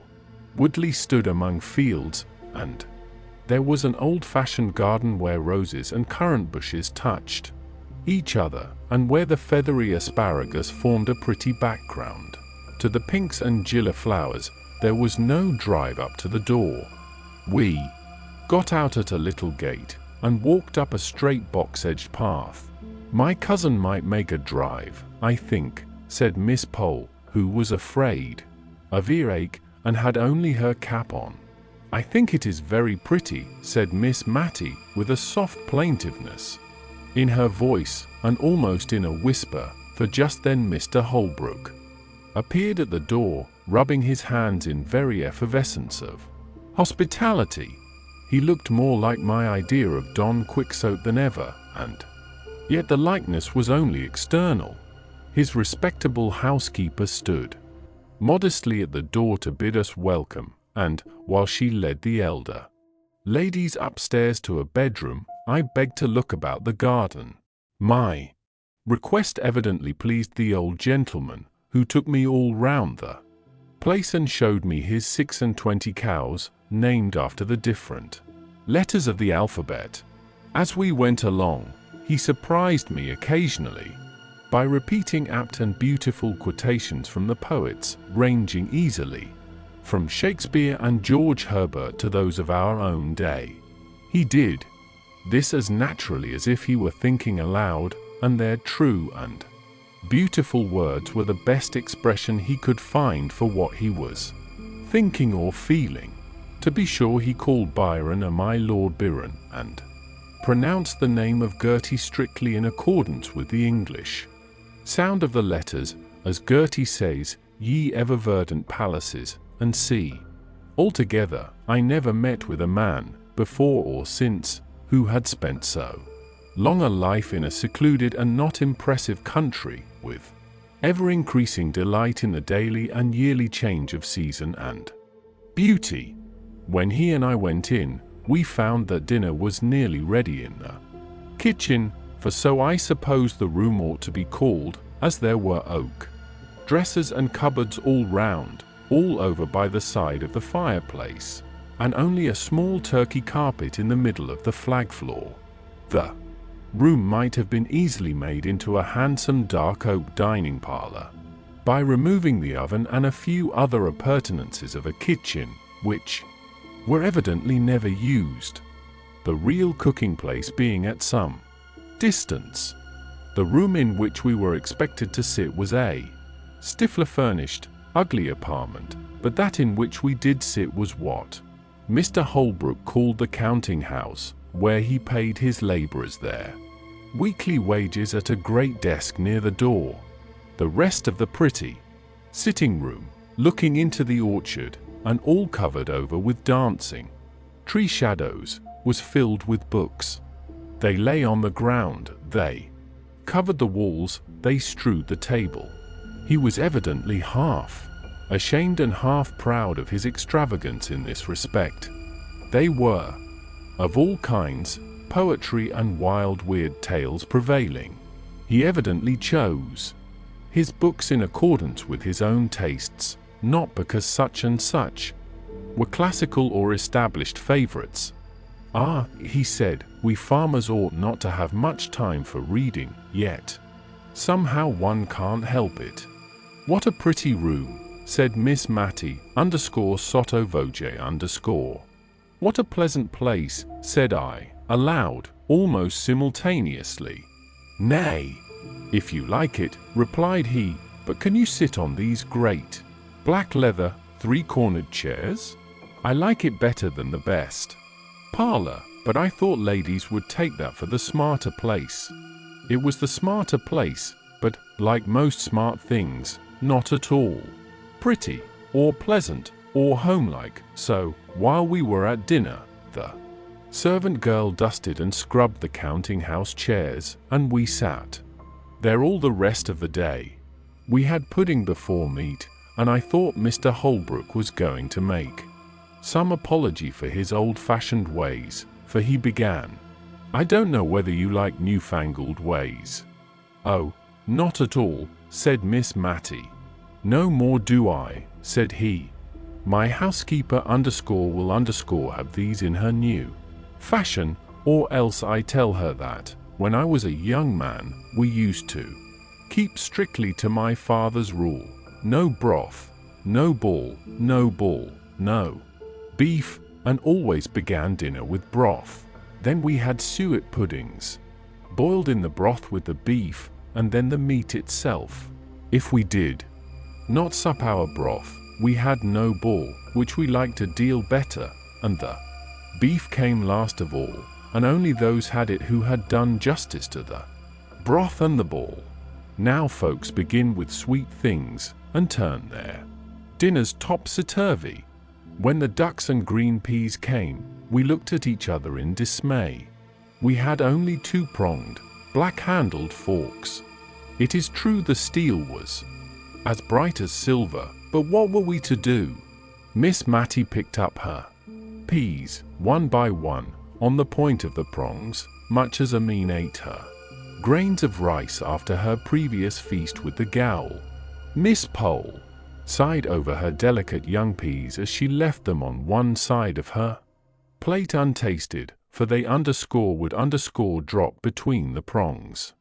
I looked at my host. The peas were going wholesale into his capacious mouth, shoveled up by his large round-ended knife.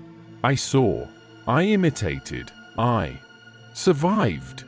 My friends, in spite of my precedent, could not muster up courage enough to do an ungenteel thing, and if Mr. Holbrook had not been so heartily hungry, he would probably have seen that the good peas went away almost untouched. After dinner, a clay pipe was brought in, and a spittoon, and, asking us to retire to another room, where he would soon join us if we disliked tobacco smoke, he presented his pipe to Miss Matty and requested her to fill the bowl. This was a compliment to a lady in his youth, but it was rather inappropriate to propose it as an honor to Miss Matty, who had been trained by her sister to hold smoking of every kind in utter abhorrence. But if it was a shock to her refinement, it was also a gratification to her feelings to be thus selected, so she daintily stuffed the strong tobacco into the pipe, and then we withdrew. "It is very pleasant dining with a bachelor," said Miss Matty softly, as we settled ourselves in the counting-house. "I only hope it is not improper, so many pleasant things are." "What a number of books he has," said Miss Pole, looking round the room. "And how dusty they are!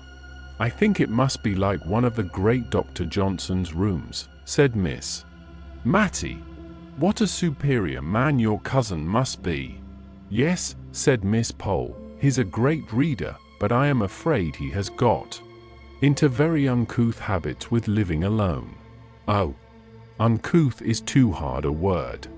I should call him eccentric, very. Clever people always are," replied Miss Matty. "Picture, now, what color are ashbuds in March?" When Mr. Holbrook returned, he proposed a walk in the fields, but the two elder ladies were afraid of damp and dirt, and had only very unbecoming calashes to put on over their caps, so they declined, and I was again his companion in a turn which he said he was obliged to take to see after his men. He strode along, either wholly forgetting my existence, or soothed into silence by his pipe, and yet it was not silent exactly. He walked before me with a stooping gait, his hands clasped behind him, and, as some tree or cloud, or glimpse of distant upland pastures struck him, he quoted poetry to himself, saying it out loud in a grand, sonorous voice, with just the emphasis that true feeling and appreciation give. We came upon an old cedar tree, which stood at one end of the house. The cedar spreads his dark green layers of shade. Capital term, layers. Wonderful man. I did not know whether he was speaking to me or not, but I put in an assenting wonderful, although I knew nothing about it, just because I was tired of being forgotten and of being consequently silent. He turned sharp round. You may say a wonderful. Why, when I saw the review of his poems in _Blackwood_ I set off within an hour and walked 7 miles to Miss Elton, for the horses were not in the way, and ordered them. Now, what colour are ashbuds in March? Is the man going mad? Thought I. He is very like Don Quixote. What colour are they, I say? Repeated he vehemently. I am sure I don't know, sir, said I, with the meekness of ignorance. I knew you didn't. No more did I, an old fool that I am, till this young man comes and tells me, black as ashbuds in March. And I've lived all my life in the country, more shame for me not to know. Black! They are jet black, madam. And he went off again, swinging along to the music of some rhyme he had got hold of. When we came back, nothing would serve him but he must read us the poems he had been speaking of, and Miss Pole encouraged him in his proposal, I thought, because she wished me to hear his beautiful reading, of which she had boasted, but she afterwards said it was because she had got to a difficult part of her crochet, and wanted to count her stitches without having to talk.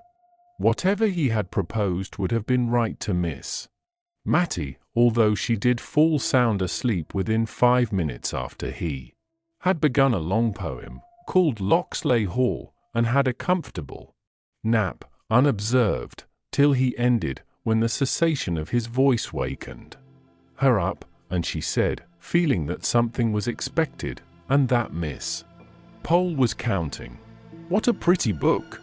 Pretty, madam! It's beautiful! Pretty, indeed! Oh yes! I meant beautiful," said she, fluttered at his disapproval of her word. "It is so like that beautiful poem of Dr. Johnson's my sister used to read. I forget the name of it. What was it, my dear?" turning to me. "Which do you mean, What was it about?" "I don't remember what it was about, and I've quite forgotten what the name of it was, but it was written by Dr. Johnson, and was very beautiful, and very like what Mr. Holbrook has just been reading." "I don't remember it," said he reflectively, "but I don't know Dr. Johnson's poems well. I must read them." As we were getting into the fly to return, I heard Mr. Holbrook say he should call on the ladies soon, and inquire how they got home, and this evidently pleased and fluttered Miss Mattie at the time he said it, but after we had lost sight of the old house among the trees, her sentiments towards the master of it were gradually absorbed into a distressing wonder as to whether Martha had broken her word, and seized on the opportunity of her mistress's absence to have a follower. Martha looked good, and steady, and composed enough, as she came to help us out. She was always careful of Miss Mattie, and tonight she made use of this unlucky speech. Dear, to think of your going out in an evening in such a thin shawl. It's no better than muslin. At your age, you should be careful." "My age," said Miss Mattie, almost speaking crossly for her, for she was usually gentle. "My age? Why, how old do you think I am, that you talk about my age?"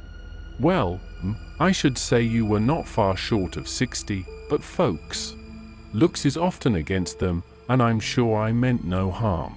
"Martha, I'm not yet 52, said Miss Mattie, with grave emphasis, for probably the remembrance of her youth had come very vividly before her this day, and she was annoyed at finding that golden times so far away in the past. But she never spoke of any former and more intimate acquaintance with Mr. Holbrook. She had probably met with so little sympathy in her early love that she had shut it up close in her heart, and it was only by a sort of watching, which I could hardly avoid since Miss Pole's confidence, that I saw how faithful her poor heart had been in its sorrow and its silence.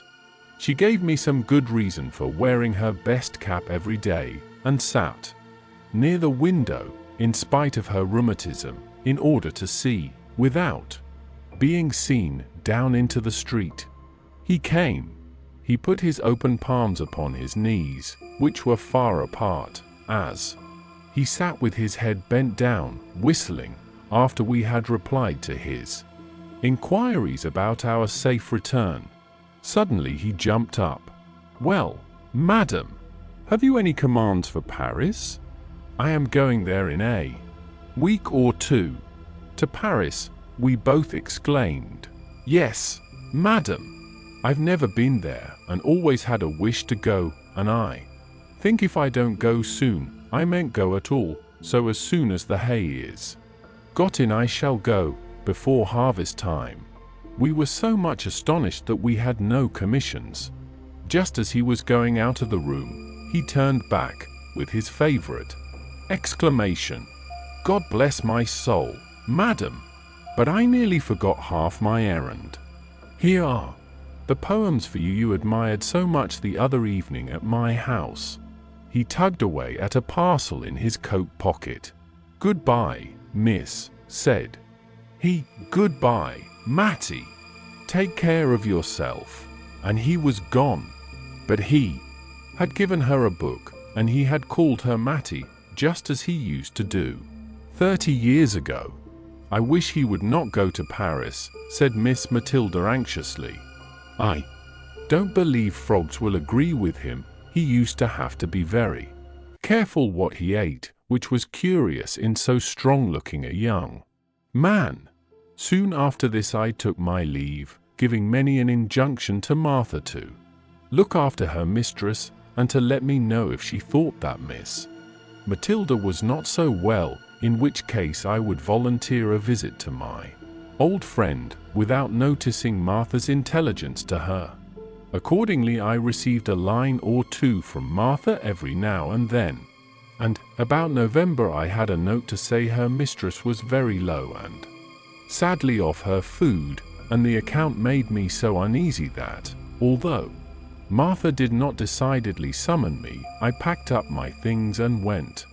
I received a warm welcome, in spite of the little flurry produced by my impromptu visit, for I had only been able to give a day's notice. Miss Matilda looked miserably ill, and I prepared to comfort and cosset her. I went down to have a private talk with Martha. "How long has your mistress been so poorly?" I asked, as I stood by the kitchen fire.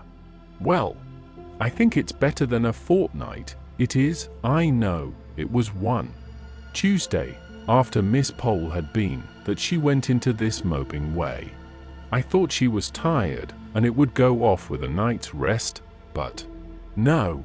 She has gone on and on ever since, till I thought it my duty to write to you. You did quite right, Martha. It is a comfort to think she has so faithful a servant about her, and I hope you find your place comfortable. Well, Mrs. is very kind, and there's plenty to eat and drink, and no more work but what I can do easily." But Martha hesitated. "But what, Martha? Why, it seems so hard of Mrs. not to let me have any followers. There's such lots of young fellows in the town, and many a one has as much as offered to keep company with me, and I may never be in such a likely place again, and it's like wasting an opportunity. Many a girl, as I know, would have unbeknownst to Mrs., but I've given my word, and I'll stick to it, or else this is just the house for Mrs. never to be the wiser if they did come, and it's such a capable kitchen, there's such dark corners in it, I'd be bound to hide anyone. I counted up last Sunday night, for I'll not deny I was crying because I had to shut the door in Jem Hearn's face, and he's a steady young man, fit for any girl. Only I had given Mrs. my word." Martha was all but crying again, and I had little comfort to give her, for I knew, from old experience, of the horror with which both the Miss Jenkinses looked upon followers, and in Miss Mattie's present nervous state this dread was not likely to be lessened. I went to see Miss Pole the next day and took her completely by surprise, for she had not been to see Miss Matilda for 2 days. And now I must go back with you, my dear, for I promised to let her know how Thomas Holbrook went on, and, I'm sorry to say, his housekeeper has sent me word today that he hasn't long to live. Poor Thomas! That journey to Paris was quite too much for him. His housekeeper says he has hardly ever been round his field since, but just sits with his hands on his knees in the counting house, not reading or anything, but only saying what a wonderful city Paris was. Paris has much to answer, for if it's killed my cousin Thomas, for a better man never lived. Does Miss Matilda know of his illness? Asked I, a new light as to the cause of her indisposition dawning upon me. To be sure, yes. Has not she told you? I let her know a fortnight ago, or more, when first I heard of it. How she shouldn't have told you? Not at all, I thought, but I did not say anything. I felt almost guilty of having spied too curiously into that tender heart, and I was not going to speak of its secrets, hidden, Miss Matty believed, from all the world. I ushered Miss Pole into Miss Matilda's little drawing room, and then left them alone. But I was not surprised when Martha came to my bedroom door to ask me to go down to dinner alone, for that Mrs. had one of her bad headaches. She came into the drawing room at tea time, but it was evidently an effort to her, and, as if to make up for some reproachful feeling against her late sister, Miss Jenkins, which had been troubling her all the afternoon, and for which she now felt penitent, she kept telling me how good and how clever Deborah was in her youth, how she used to settle what gowns they were to wear at all the parties, faint, ghostly ideas of grim parties, far away in the distance, when Miss Matty and Miss Pole were young, and how Deborah and her mother had started the Benefit Society for the Poor, and taught girls cooking and plain sewing, and how Deborah had once danced with a lord, and how she used to visit at Sir Peter Arley's, and tried to remodel the quiet rectory establishment on the plans of Arley Hall, where they kept 30 servants, and how she had nursed Miss Matty through a long illness, of which I had never heard before, but which I now dated in my own mind as following the dismissal of the suit of Mr. Holbrook. So we talked softly and quietly of old times through the long November evening. The next day Miss Pole brought us word that Mr. Holbrook was dead. Miss Matty heard the news in silence. In fact, from the account of the previous day, it was only what we had to expect. Miss Pole kept calling upon us for some expression of regret by asking if it was not sad that he was gone, and saying, to think of that pleasant day last June when he seemed so well, and he might have lived this dozen years if he had not gone to that wicked Paris, where they are always having revolutions. She paused for some demonstration on our part. I saw Miss Matty could not speak. She was trembling so nervously, so I said what I really felt. And after a call of some duration, all the time of which I have no doubt, Miss Pole thought Miss Matty received the news very calmly, our visitor took her leave. Miss Matty made a strong effort to conceal her feelings, a concealment she practiced even with me, for she has never alluded to Mr. Holbrook again, although the book he gave her lies with her Bible on the little table by her bedside. She did not think I heard her when she asked the little milliner of Cranford to make her cap something like the Honourable Mrs. Jameson's, or that I noticed the reply. But she wears widow's caps. Oh, I only meant something in that style, not widows, of course, but rather like Mrs. Jameson's. This effort at concealment was the beginning of the tremulous motion of head and hands, which I have seen ever since in Miss Matty. The evening of the day on which we heard of Mr. Holbrook's death, Miss Matilda was very silent and thoughtful. After prayers she called Martha back, and then she stood uncertain what to say. "Martha," she said, at last, "you are young," and then she made so long a pause that Martha, to remind her of her half-finished sentence, dropped a curtsy, and said, "Yes, please, 22 last 3rd of October, please. And, perhaps, Martha, you may sometime meet with a young man you like." "And who likes you? I did say you were not to have followers, but if you meet with such a young man, and tell me, and I find he is respectable, I have no objection to his coming to see you once a week." "God forbid," said she in a low voice, "that I should grieve any young hearts." She spoke as if she were providing for some distant contingency, and was rather startled when Martha made her ready eager answer.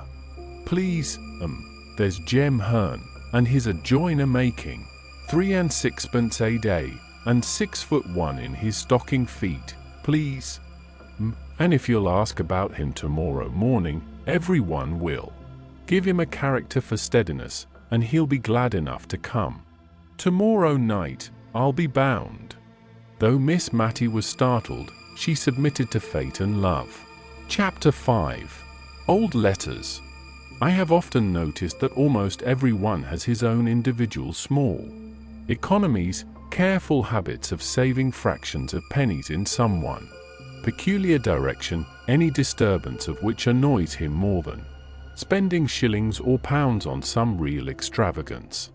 An old gentleman of my acquaintance, who took the intelligence of the failure of a joint stock bank, in which some of his money was invested, with stoical mildness, worried his family all through a long summer's day, because one of them had torn, instead of cutting, out the written leaves of his now useless bank book. Of course, the corresponding pages at the other end came out as well, and this little unnecessary waste of paper, his private economy, chafed him more than all the loss of his money. Envelopes fretted his soul terribly when they first came in. The only way in which he could reconcile himself to such waste of his cherished article was by patiently turning inside out all that were sent to him, and so making them serve again. Even now, though tamed by age, I see him casting wistful glances at his daughters when they send a whole inside of a half-sheet of note-paper with the 3 lines of acceptance to an invitation written on only one of the sides. I am not above owning that I have this human weakness myself. String is my foible. My pockets get full of little hanks of it, picked up and twisted together, ready for uses that never come. I am seriously annoyed if anyone cuts the string of a parcel instead of patiently and faithfully undoing it, fold by fold. How people can bring themselves to use india-rubber rings, which are a sort of deification of string, as lightly as they do, I cannot imagine. To me an india-rubber ring is a precious treasure. I have one which is not new, one that I picked up off the floor nearly 6 years ago. I have really tried to use it, but my heart failed me, and I could not commit the extravagance. Small pieces of butter grieve others. They cannot attend to conversation because of the annoyance occasioned by the habit which some people have of invariably taking more butter than they want. Have you not seen the anxious look, almost mesmeric, which such persons fix on the article? They would feel it a relief if they might bury it out of their sight by popping it into their own mouths and swallowing it down. And they are really made happy if the person on whose plate it lies, unused, suddenly breaks off a piece of toast, which he does not want at all, and eats up his butter. They think that this is not waste. Now Miss Matty Jenkins was chary of candles. We had many devices to use. As few as possible.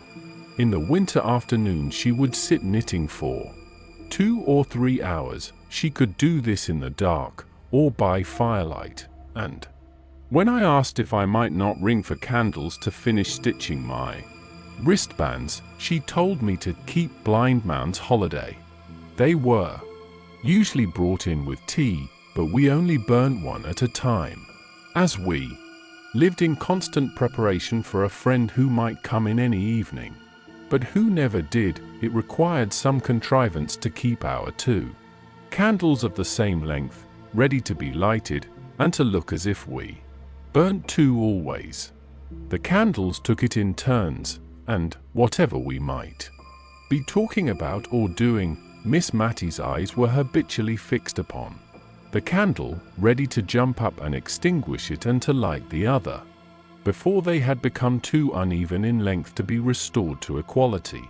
In the course of the evening, one night, I remember this candle economy particularly annoyed me. I had been very much tired of my compulsory blind man's holiday, especially as Miss Mattie had fallen asleep, and I did not like to stir the fire and run the risk of awakening her, so I could not even sit on the rug and scorch myself with sewing by firelight, according to my usual custom. I fancied Miss Mattie must be dreaming of her early life, for she spoke 1 or 2 words in her uneasy sleep bearing reference to persons who were dead long before. When Martha brought in the lighted candle and tea, Miss Mattie started into wakefulness, with a strange, bewildered look around, as if we were not the people she expected to see. About her, there was a little sad expression that shadowed her face as she recognized me, but immediately afterwards she tried to give me her usual smile. All through tea time her talk ran upon the days of her childhood and youth. Perhaps this reminded her of the desirableness of looking over all the old family letters and destroying such as ought not to be allowed to fall into the hands of strangers, for she had often spoken of the necessity of this task, but had always shrunk from it, with a timid dread of something painful. Tonight, however, she rose up after tea and went for them, in the dark, for she piqued herself on the precise neatness of all her chamber arrangements, and used to look uneasily at me when I lighted a bed candle to go to another room for anything. When she returned there was a faint, pleasant smell of tunquin beans in the room.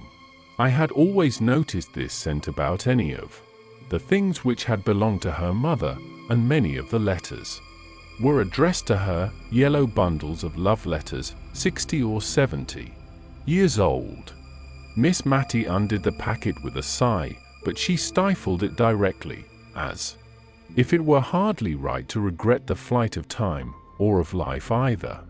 We agreed to look them over separately, each taking a different letter out of the same bundle and describing its contents to the other before destroying it. I never knew what sad work the reading of old letters was before that evening, though I could hardly tell why. The letters were as happy as letters could be, at least those early letters were. There was in them a vivid and intense sense of the present time, which seemed so strong and full, as if it could never pass away, and as if the warm, living hearts that so expressed themselves could never die, and be as nothing to the sunny earth. I should have felt less melancholy, I believe, if the letters had been more so. I saw the tears stealing down the well-worn furrows of Miss Mattie's cheeks, and her spectacles often wanted wiping. I trusted at last that she would light the other candle, for my own eyes were rather dim, and I wanted more light to see the pale, faded ink, but no, even through her tears, she saw and remembered her little economical ways. The earliest set of letters were 2 bundles tied together and ticketed in Miss Jenkins's handwriting, letters interchanged between my ever-honored father and my dearly beloved mother prior to their Marriage in July 1774. I should guess that the rector of Cranford was about 27 years of age when he wrote those letters, and Miss Mattie told me that her mother was just 18 at the time of her wedding, with my idea of the rector derived from a picture in the dining parlor, stiff and stately, in a huge full-bottomed wig, with gown, cassock, and bands, and his hand upon a copy of the only sermon he ever published. It was strange to read these letters. They were full of eager, passionate ardor, short homely sentences, right fresh from the heart, very different from the grand Latinized, Johnsonian style of the printed sermon preached before some judge at a size time. His letters were a curious contrast to those of his girl bride. She was evidently rather annoyed at his demands upon her for expressions of love, and could not quite understand what he meant by repeating the same thing over in so many different ways, but what she was quite clear about was a longing for a white paduasoy, whatever that might be, and 6 or 7 letters were principally occupied in asking her lover to use his influence with her parents, who evidently kept her in good order, to obtain this or that article of dress, more especially the white paduasoy. He cared nothing how she was dressed, she was always lovely enough for him, as he took pains to assure her when she begged him to express in his answers a predilection for particular pieces of finery, in order that she might show what he said to her parents. But at length he seemed to find out that she would not be married till she had a trousseau to her mind, and then he sent her a letter which had evidently accompanied a whole box full of finery, and in which he requested that she might be dressed in everything her heart desired. This was the first letter, ticketed in a frail, delicate hand, from my dearest John. Shortly afterwards they were married, I suppose, from the intermission in their correspondence. "We must burn them, I think," said Miss Mattie, looking doubtfully at me. "No one will care for them when I am gone." And one by one she dropped them into the middle of the fire, watching each blaze up, die out, and rise away, in faint, white, ghostly semblance, up the chimney, before she gave another to the same fate. The room was light enough now, but I, like her, was fascinated into watching the destruction of those letters, into which the honest warmth of a manly heart had been poured forth. The next letter, likewise docketed by Miss Jenkins, was endorsed, "Letter of pious congratulation and exhortation from my venerable grandfather to my beloved mother, on occasion of my own birth. Also, some practical remarks on the desirability of keeping warm the extremities of infants, from my excellent grandmother." The first part was, indeed, a severe and forcible picture of the responsibilities of mothers, and a warning against the evils that were in the world, and lying in ghastly wait for the little baby of 2 days old.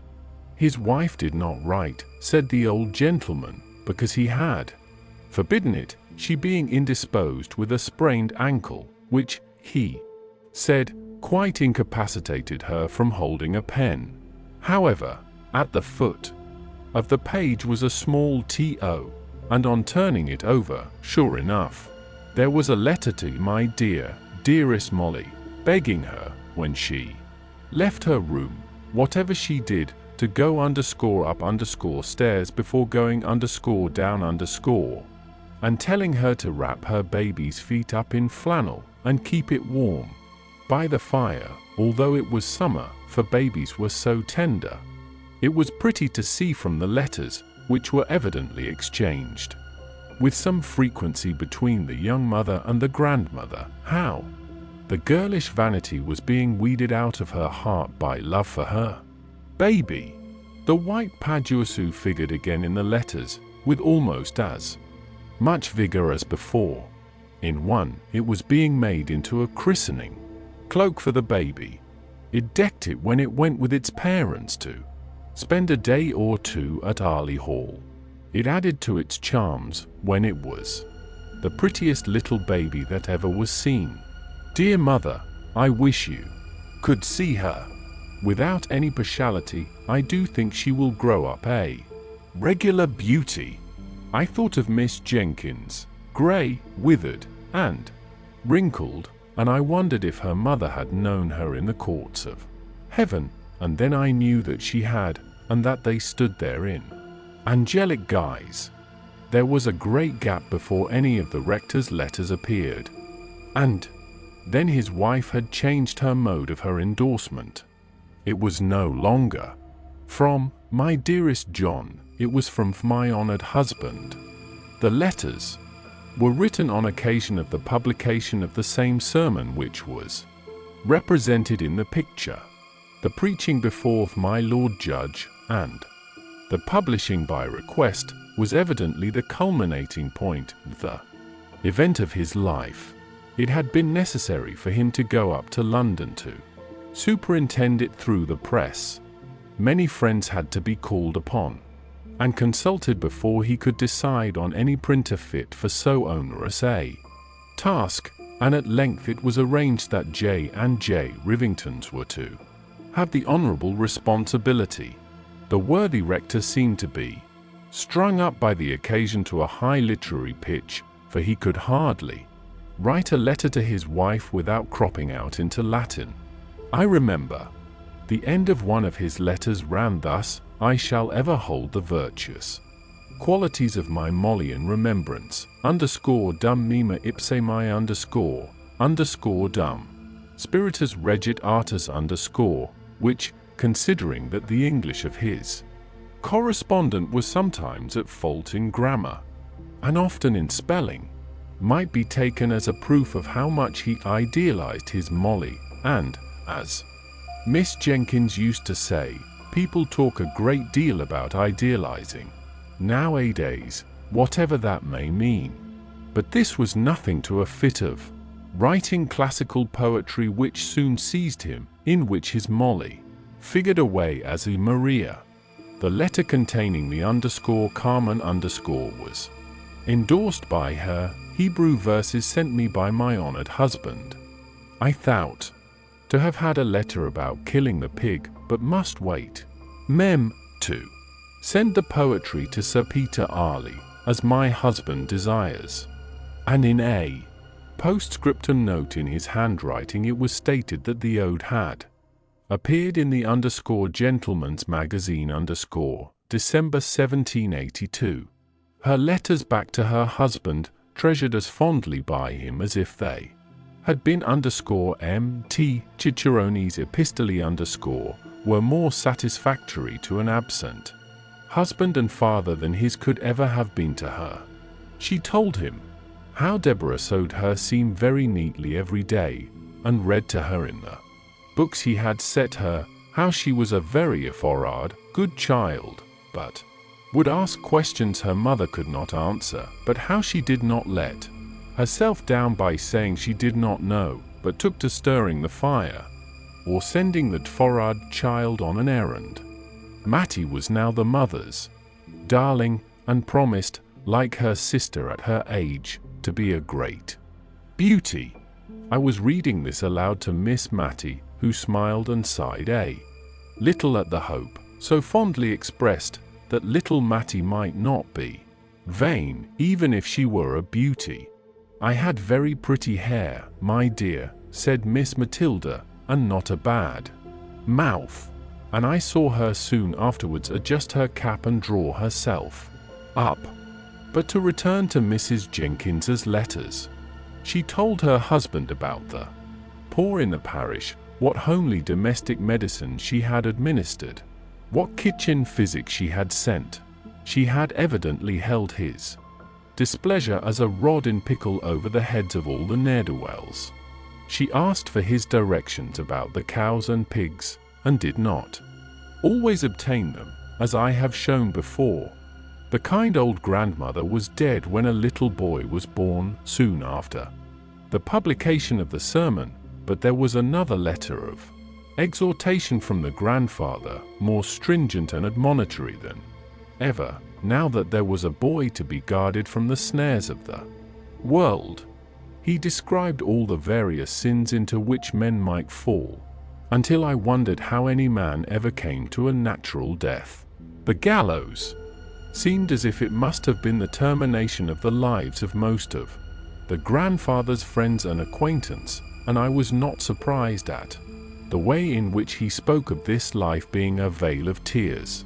It seemed curious that I should never have heard of this brother before, but I concluded that he had died young, or else surely his name would have been alluded to by his sisters. By and by we came to packets of Miss Jenkins's letters. These Miss Mattie did regret to burn. She said all the others had been only interesting to those who loved the writers, and that it seemed as if it would have hurt her to allow them to fall into the hands of strangers who had not known her dear mother and how good she was, although she did not always spell quite in the modern fashion, but Deborah's letters were so very superior, anyone might profit by reading them. It was a long time since she had read Mrs. Chapman, but she knew she used to think that Deborah could have said the same things quite as well, and as for Mrs. Carter, people thought a deal of her letters just because she had written Epictetus, but she was quite sure Deborah would never have made use of such a common expression as "I canna be fashed." Picture, I made use of the time to think of many other things. Miss Mattie did grudge burning these letters, it was evident. She would not let them be carelessly passed over with any quiet reading, and, skipping to myself, she took them from me and even lighted the second candle in order to read them aloud with a proper emphasis and without stumbling over the big words. Oh dear, how I wanted facts instead of reflections before those letters were concluded.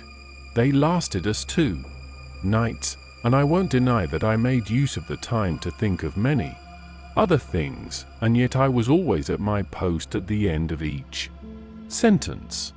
The rector's letters, and those of his wife and mother-in-law, had all been tolerably short and pithy, written in a straight hand, with the lines very close together. Sometimes the whole letter was contained on a mere scrap of paper. The paper was very yellow, and the ink very brown. Some of the sheets were, as Miss Mattie made me observe, the old original post, with the stamp in the corner representing a postboy riding for life and twanging his horn. The letters of Mrs. Jenkins and her mother were fastened with a great round red wafer, for it was before Miss Edgeworth's patronage had banished wafers from polite society. It was evident, from the tenor of what was said, that francs were in great request, and were even used as a means of paying debts by needy members of Parliament.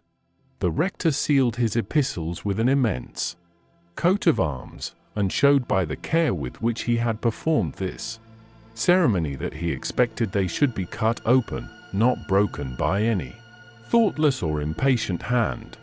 Now, Miss Jenkins's letters were of a later date in form and writing.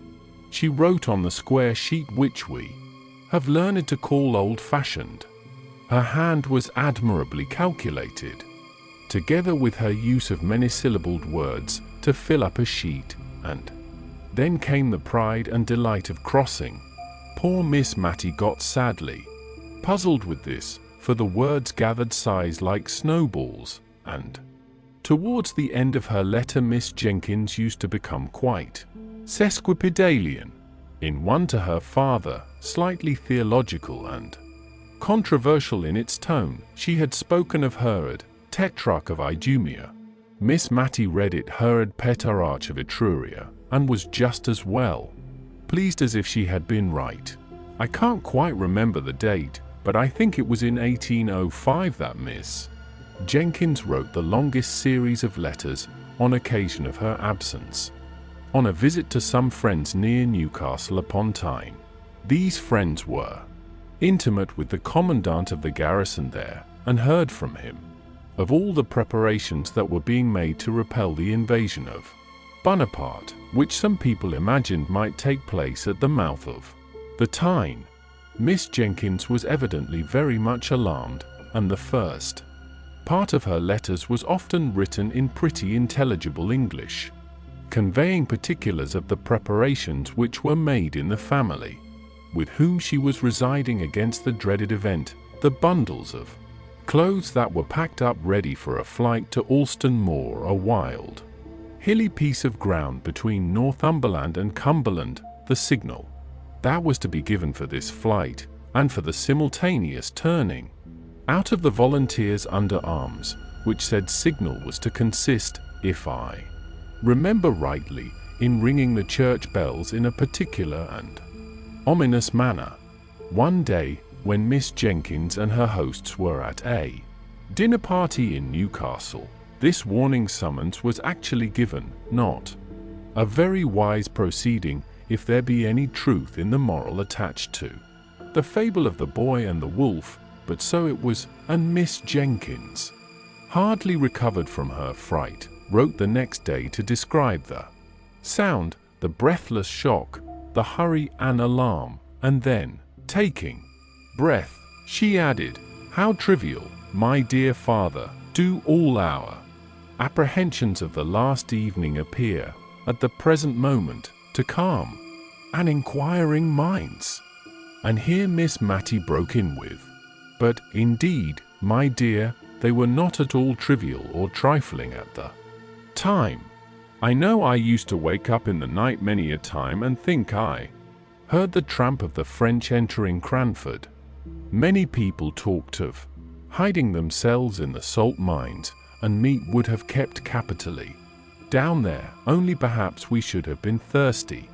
And my father preached a whole set of sermons on the occasion, one set in the mornings, all about David and Goliath, to spirit up the people to fighting with spades or bricks, if need were, and the other set in the afternoons, proving that Napoleon, that was another name for Boney, as we used to call him, was all the same as an Apollyon and Abaddon. I remember my father rather thought he should be asked to print this last set, but the parish had, perhaps, had enough of them with hearing. Peter Marmaduke Arley Jenkins, poor Peter, as Miss Matty began to call him, was at school at Shrewsbury by this time. The rector took up his pen, and rubbed up his Latin once more, to correspond with his boy. It was very clear that the lads were what are called show letters. They were of a highly mental description, giving an account of his studies and his intellectual hopes of various kinds, with an occasional quotation from the classics, but now and then the animal nature broke out in such a little sentence as this, evidently written in a trembling hurry, after the letter had been inspected: "Mother dear, do send me a cake, and put plenty of citron in." The mother dear probably answered her boy in the form of cakes and goody, for there were none of her letters among this set, but a whole collection of the rector's, to whom the Latin in his boy's letters was like a trumpet to the old war-horse. I do not know much about Latin, certainly, and it is, perhaps, an ornamental language, but not very useful, I think, at least to judge from the bits I remember out of the rector's letters. One was, "You have not got that town in your map of Ireland, but underscore bonus Bernardus non vide. Omnia underscore, as the proverbians say." Presently it became very evident that poor Peter got himself into many scrapes. There were letters of stilted penitence to his father for some wrongdoing, and among them all was a badly written, badly sealed, badly directed, blotted note: "My dear, dear, dear, dearest mother, I will be a better boy, I will. Indeed, but don't, please, be ill for me. I am not worth it, but I will. Be good, darling mother. Miss Matty could not speak for crying after she had read this note. She gave it to me in silence, and then got up and took it to her sacred recesses in her own room, for fear, by any chance, it might get burnt. Poor Peter, she said, he was always in scrapes, he was too easy. They led him wrong, and then left him in the lurch. But he was too fond of mischief. He could never resist a joke. Poor Peter. Chapter 6. Poor Peter. Poor Peter's career lay before him rather pleasantly mapped out by kind friends, but bonus Bernardus non vide omnia in this map too. He was to win honours at the Shrewsbury School and carry them thick to Cambridge, and after that, a living awaited him, the gift of his godfather, Sir Peter Arley. Poor Peter! His lot in life was very different to what his friends had hoped and planned. Miss Matty told me all about it, and I think it was a relief when she had done so. He was the darling of his mother, who seemed to dote on all her children, though she was, perhaps, a little afraid of Deborah's superior acquirements. Deborah was the favourite of her father, and when Peter disappointed him, she became his pride. The sole honour Peter brought away from Shrewsbury was the reputation of being the best good fellow that ever was, and of being the captain of the school in the art of practical joking. His father was disappointed, but set about remedying the matter in a manly way. He could not afford to send Peter to read with any tutor, but he could read with him himself, and Miss Matty told me much of the awful preparations in the way of dictionaries and lexicons that were made in her father's study the morning Peter began. My poor mother, said she. I remember how she used to stand in the hall, just near enough the study door, to catch the tone of my father's voice. I could tell in a moment if all was going right, by her face. And it did go right for a long time. What went wrong at last? Said I. That tiresome Latin, I dare say. No, it was not the Latin. Peter was in high favour with my father, for he worked up well for him, but he seemed to think that the Cranford people might be joked about and made fun of, and they did not like it. Nobody does. He was always hoaxing them. Hoaxing is not a pretty word, my dear, and I hope you won't tell your father I used it, for I should not like him to think that I was not choice in my language, after living with such a woman as Deborah. And be sure you never use it yourself. I don't know how it slipped out of my mouth, except it was that I was thinking of poor Peter, and it was always his expression. But he was a very gentlemanly boy in many things. He was like dear Captain Brown in always being ready to help any old person or a child. Still, he did like joking and making fun, and he seemed to think the old ladies in Cranford would believe anything. There were many old ladies living here then. We are principally ladies now, I know, but we are not so old as the ladies used to be when I was a girl. I could laugh to think of some of Peter's jokes. No, my dear, I won't tell you of them, because they might not shock you as they ought to do, and they were very shocking. He even took in my father once, by dressing himself up as a lady that was passing through the town and wished to see the rector of Cranford, who had published that admirable assize sermon.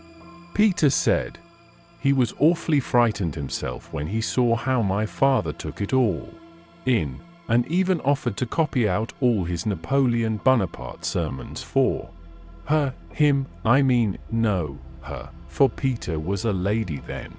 He told me he was more terrified than he ever was before, all the time my father was speaking. He did not think my father would have believed him, and yet if He had not. It would have been a sad thing for Peter. As it was, he was none so glad of it, for my father kept him hard at work copying out all those 12 Bonaparte sermons for the lady that was for Peter himself. You know, he was the lady. And once when he wanted to go fishing, Peter said, "Confound the woman." Very bad language, my dear, but Peter was not always so guarded as he should have been. My father was so angry with him, it nearly frightened me out of my wits, and yet I could hardly keep from laughing at the little curtsies Peter kept making, quite slyly, whenever my father spoke of the lady's excellent taste and sound discrimination. Picture, "Confound the woman." "Did Miss Jenkins know of these tricks?" said I. "Oh, no." Deborah would have been too much shocked. "No, no one knew but me." I wish I had always known of Peter's plans, but sometimes he did not tell me. He used to say the old ladies in the town wanted something to talk about, but I don't think they did. They had the _St. James's Chronicle _3 times a week, just as we have now, and we have plenty to say, and I remember the clacking noise there always was when some of the ladies got together. But probably schoolboys talk more than ladies. At last there was a terrible, sad thing happened. Miss Mattie got up, went to the door, and opened it. No one was there. She rang the bell for Martha, and when Martha came, her mistress told her to go for eggs to a farm at the other end of the town. "I will lock the door after you, Martha. You are not afraid to go, are you?"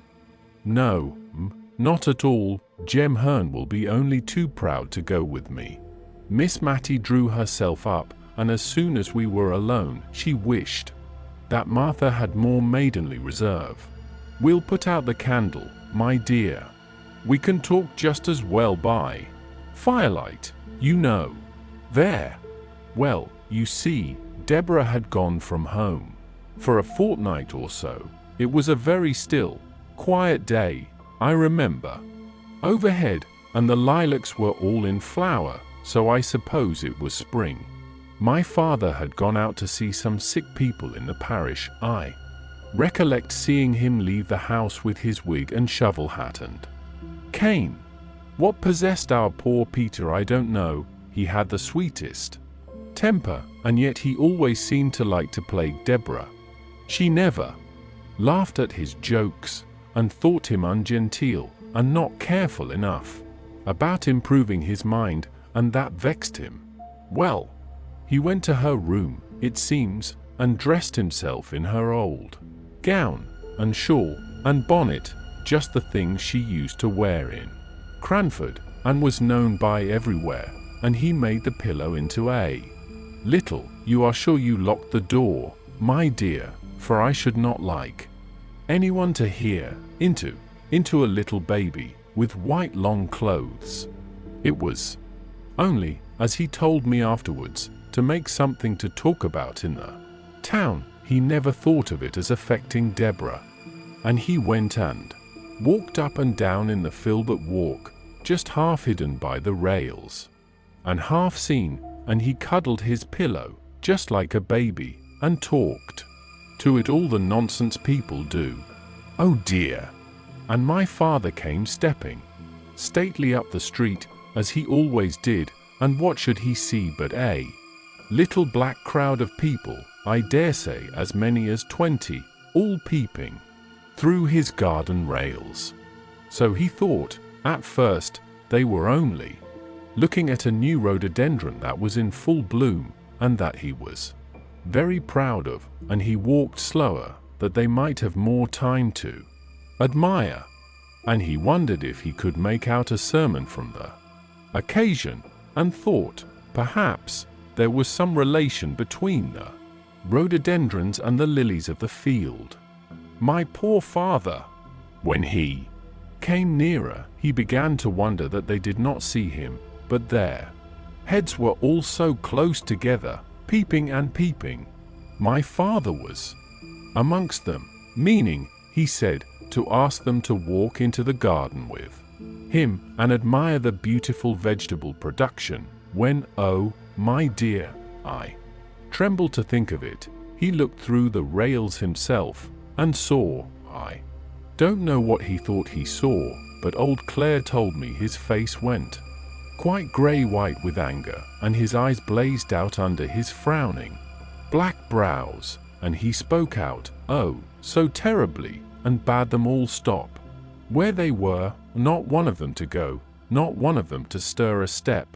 And, swift as light, he was in at the garden door, and down the filbert walk, and seized hold of poor Peter, and tore his clothes off his back, bonnet, shawl, gown, and all, and threw the pillow among the people, over the railings, and then he was very, very angry indeed, and before all the people he lifted up his cane and flogged Peter.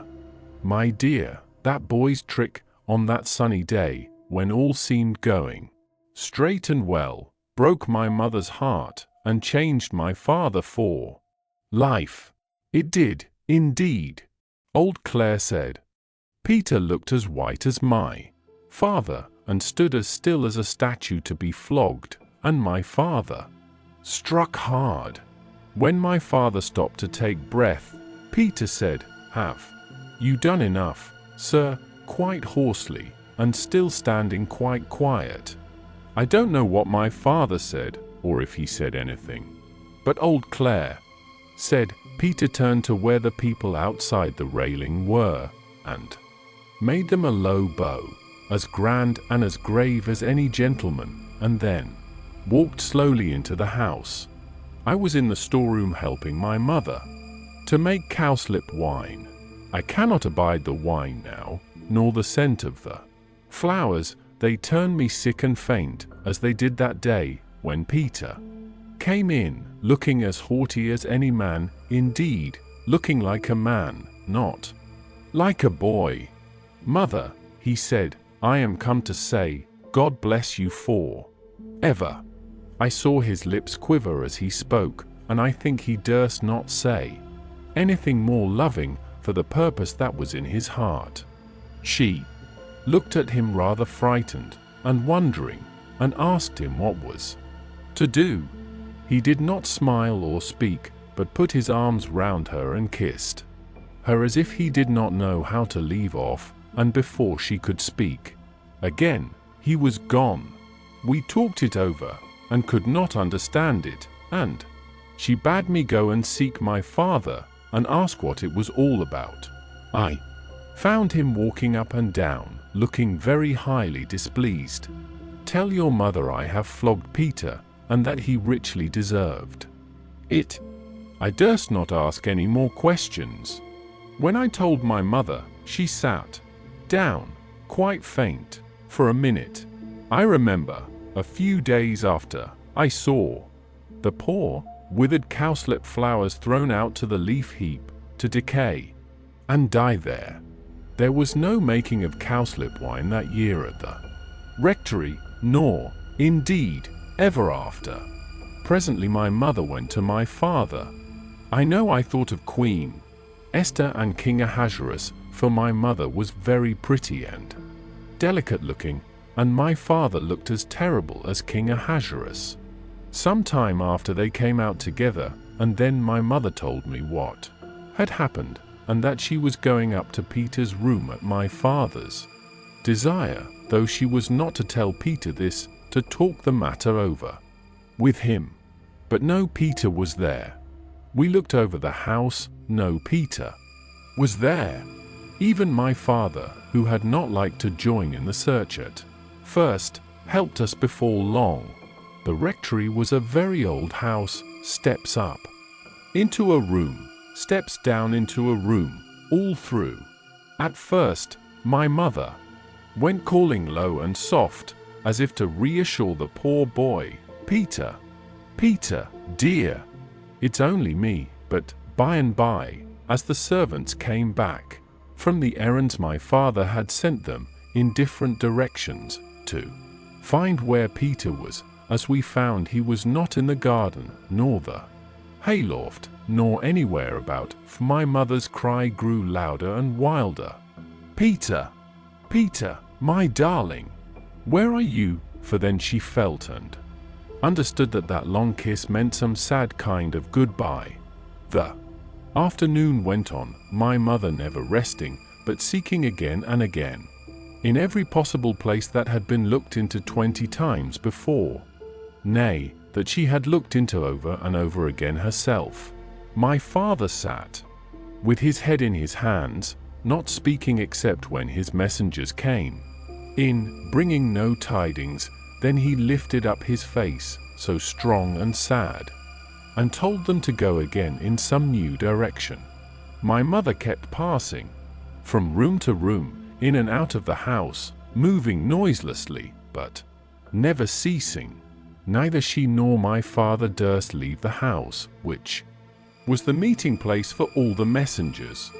At last, and it was nearly dark, my father rose up. He took hold of my mother's arm as she came with wild, sad pace through one door, and quickly towards another. She started at the touch of his hand, for she had forgotten all in the world but Peter. Molly, said he, I did not think all this would happen. He looked into her face for comfort, her poor face all wild and white, for neither she nor my father had dared to acknowledge, much less act upon, the terror that was in their hearts, lest Peter should have made away with himself. My father saw no conscious look in his wife's hot, dreary eyes, and he missed the sympathy that she had always been ready to give him, strong man as he was, and at the dumb despair in her face his tears began to flow. But when she saw this, a gentle sorrow came over her countenance, and she said, Dearest John, don't cry, come with me, and we'll find him, almost as cheerfully as if she knew where he was. And she took my father's great hand in her little soft one, and led him along, the tears dropping as he walked on that same unceasing, weary walk, from room to room, through house and garden. Oh, how I wished for Deborah! I had no time for crying, for now all seemed to depend on me. I wrote for Deborah to come home. I sent a message privately to that same Mr. Holbrook's house. Poor Mr. Holbrook, you know who I mean. I don't mean I sent a message to him, but I sent one that I could trust to know if Peter was at his house. For at one time, Mr. Holbrook was an occasional visitor at the rectory. You know he was Miss Pole's cousin, and he had been very kind to Peter, and taught him how to fish. He was very kind to everybody, and I thought Peter might have gone off there. But Mr. Holbrook was from home, and Peter had never been seen. It was night now, but the doors were all wide open, and my father and mother walked on and on. It was more than an hour since he had joined her, and I don't believe they had ever spoken all that time. I was getting the parlor fire lighted, and one of the servants was preparing tea, for I wanted them to have something to eat and drink and warm them, when old Claire asked to speak to me. I have borrowed the nets from the weir, Miss Mattie. Shall we drag the ponds tonight, or wait for the morning? I remember staring in his face to gather his meaning, and when I did, I laughed out loud. The horror of that new thought, our bright, darling Peter, cold, and stark, and dead. I remember the ring of my own laugh now. The next day Deborah was at home before I was myself again. She would not have been so weak as to give way as I had done, but my screams, my horrible laughter had ended in crying, had roused my sweet dear mother, whose poor wandering wits were called back and collected as soon as a child needed her care. She and Deborah sat by my bedside. I knew by the looks of each that there had been no news of Peter, no awful, ghastly news, which was what I most had dreaded in my dull state between sleeping and waking. The same result of all the searching had brought something of the same relief to my mother, to whom, I am sure, the thought that Peter might even then be hanging dead in some of the familiar home places had caused that never-ending walk of yesterday. Her soft eyes never were the same. Again after that, they had always a restless, craving look, as if seeking for what they could not find. Oh, it was an awful time, coming down like a thunderbolt on the still sunny day when the lilacs were all in bloom. Where was Mr. Peter? Said I. He had made his way to Liverpool, and there was war then, and some of the king's ships lay off the mouth of the Mersey, and they were only two. Glad to have a fine likely boy such as him, 5'9" he was, come to offer himself. The captain wrote to my father, and Peter wrote to my mother. Stay, those letters will be somewhere here. We lighted the candle, and found the captain's letter and Peter's too. And we also found a little simple begging letter from Mrs. Jenkins to Peter, addressed to him at the house of an old schoolfellow whither she fancied he might have gone. They had returned it unopened, and unopened it had remained ever since, having been inadvertently put by among the other letters of that time. This is it. My dearest Peter, you did not think we should be so sorry as we are, I know, or you would never have gone away. You are too good. Your father sits and sighs till my heart aches to hear him. He cannot hold up his head for grief, and yet he only did what he thought was right. Perhaps he has been too severe, and perhaps I have not been kind enough. But God knows how we love you, my dear only boy. Don looks so sorry you are gone. Come back, and make us happy, who love you so much. I know you will come back. But Peter did not come back. That spring day was the last time he ever saw his mother's face. The writer of the letter, the last, the only person who had ever seen what was written in it, was dead long ago, and I, a stranger, not born at the time when this occurrence took place, was the one to open it. The captain's letter summoned the father and mother to Liverpool instantly, if they wished to see their boy, and, by some of the wild chances of life, the captain's letter had been detained somewhere. Somehow, Miss Matty went on, and it was race time, and all the post horses at Cranford were gone to the races, but my father and mother set off in our own gig, and oh, my dear, they were too late. The ship was gone. And now, read Peter's letter to my mother. It was full of love, and sorrow, and pride in his new profession, and a sore sense of his disgrace in the eyes of the people at Cranford, but ending with a passionate entreaty that she would come and see him before he left the Mersey. Mother, we may go into battle. I hope we shall, and lick those French, but I must see you again before that time. And she was too late, said Miss Matty, too late. We sat in silence, pondering on the full meaning of those sad, sad words. At length I asked Miss Matty to tell me how her mother bore it. Oh, she said, she was patience itself. She had never been strong, and this weakened her terribly. My father used to sit looking at her, far more sad than she was. He seemed as if he could look at nothing else when she was by, and he was so humble, so very gentle now.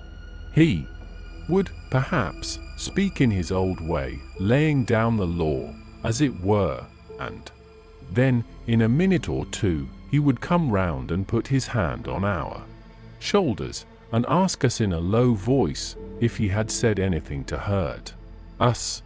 I did not wonder at his speaking so to Deborah, for she was so clever, but I could not bear to hear him talking so to me. But, you see, he saw what we did not, that it was killing my mother. Yes, killing her. Put out the candle, my dear, I can talk better in the dark, for she was but a frail woman, and ill-fitted to stand the fright and shock she had gone through, and she would smile at him and comfort him, not in words, but in her looks and tones, which were always cheerful when he was there, and she would speak of how she thought Peter stood a good chance of being admiral very soon, he was so brave and clever, and how she thought of seeing him in his navy uniform, and what sort of hats admirals wore, and how much more fit he was to be a sailor than a clergyman, and all in that way, just to make my father think she was quite glad of what came of that unlucky morning's work, and the flogging which was always in his mind, as we all knew. But oh, my dear, the bitter, bitter crying she had when she was alone, and at last, as she grew weaker, she could not keep her tears in when Deborah or me was by, and would give us message after message for Peter. His ship had gone to the Mediterranean or somewhere down there, and then he was ordered off to India, and there was no overland route then, but she still said that no one knew where their death lay in wait, and that we were not to think hers was near. We did not think it, but we knew it, as we saw her fading away. Well, my dear, it's very foolish of me, I know, when in all likelihood I am so near seeing her again. And only think, love, the very day after her death, for she did not live quite a 12-month after Peter went away, the very day after, came a parcel for her from India, from her poor boy. It was a large, soft, white Indian shawl, with just a little narrow border all round, just what my mother would have liked. We thought it might rouse my father, for he had sat with her hand in his all night long, so Deborah took it into him, and Peter's letter to her, and all. At first, he took no notice, and we tried to make a kind of light careless talk about the shawl, opening it out and admiring it. Then, suddenly, he got up and spoke. She shall be buried in it, he said. Peter shall have that comfort, and she would have liked it. Well, perhaps it was not reasonable, but what could we do or say? One gives people in grief their own way. He took it up and felt it. It is just such a shawl as she wished for when she was married, and her mother did not give it her. I did not know of it till after, or she should have had it, but she shall have it now. My mother looked so lovely in her death. She was always pretty, and now she looked fair, and waxen, and younger than Deborah, as she stood trembling and shivering by her. We decked her in the long soft folds. She lay smiling, as if pleased, and people came, all Cranford came, to beg to see her, for they had loved her dearly, as well they might, and the country women brought posies. Old Clare's wife brought some white violets and begged they might lie on her breast. Deborah said to me, the day of my mother's funeral, that if she had 100 offers she never would marry and leave my father. It was not very likely she would have so many. I don't know that she had one, but it was not less to her credit to say so. She was such a daughter to my father as I think there never was before or since.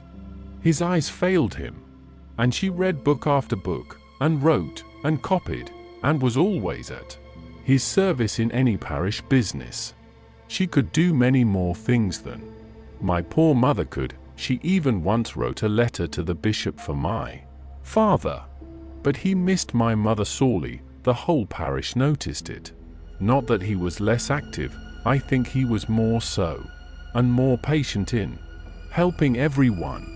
I did all I could to set Deborah at liberty to be with him, for I knew I was good for little, and that my best work in the world was to do odd jobs quietly, and set others at liberty. But my father was a changed man.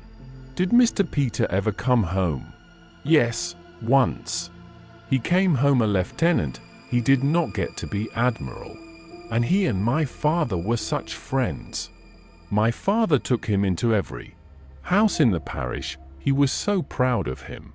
He never walked out without Peter's arm to lean upon. Deborah used to smile. I don't think we ever laughed again after my mother's death, and say she was quite put in a corner. Not but what my father always wanted her when there was letter writing or reading to be done, or anything to be settled. And then, said I, after a pause, then Peter went to sea again, and, by and by, my father died, blessing us both, and thanking Deborah for all she had been to him, and, of course, our circumstances were changed, and, instead of living at the rectory, and keeping 3 maids and a man, we had to come to this small house, and be content with a servant of all work, but, as Deborah used to say, we have always lived genteelly, even if circumstances have compelled us to simplicity. Poor Deborah! And Mr. Peter, asked I. Oh, there was some great war in India, I forget what they call it, and we have never heard of Peter since then. I believe he is dead myself, and it sometimes fidgets me that we have never put on mourning for him. And then again, when I sit by myself, and all the house is still, I think I hear his step coming up the street, and my heart begins to flutter and beat, but the sound always goes past, and Peter never comes. That's Martha back? No. I'll go, my dear. I can always find my way. In the dark, you know. And a blow of fresh air at the door will do my head good, and it's rather got a trick of aching. So she pattered off. I had lighted the candle, to give the room a cheerful appearance against her return. Was it Martha? Asked I. Yes. And I am rather uncomfortable, for I heard such a strange noise, just as I was opening the door. Where? I asked, for her eyes were round with affright. In the street, just outside, it sounded like talking, I put in, as she hesitated a little. No. Kissing. Chapter 7. Visiting. One morning, as Miss Mattie and I sat at our work, it was before 12 o'clock, and Miss Mattie had not changed the cap with yellow ribbons that had been Miss Jenkins's best, and which Miss Mattie was now wearing out. In private, putting on the one made in imitation of Mrs. Jameson's at all times when she expected to be seen, Martha came up and asked if Miss Betty Barker might speak to her mistress.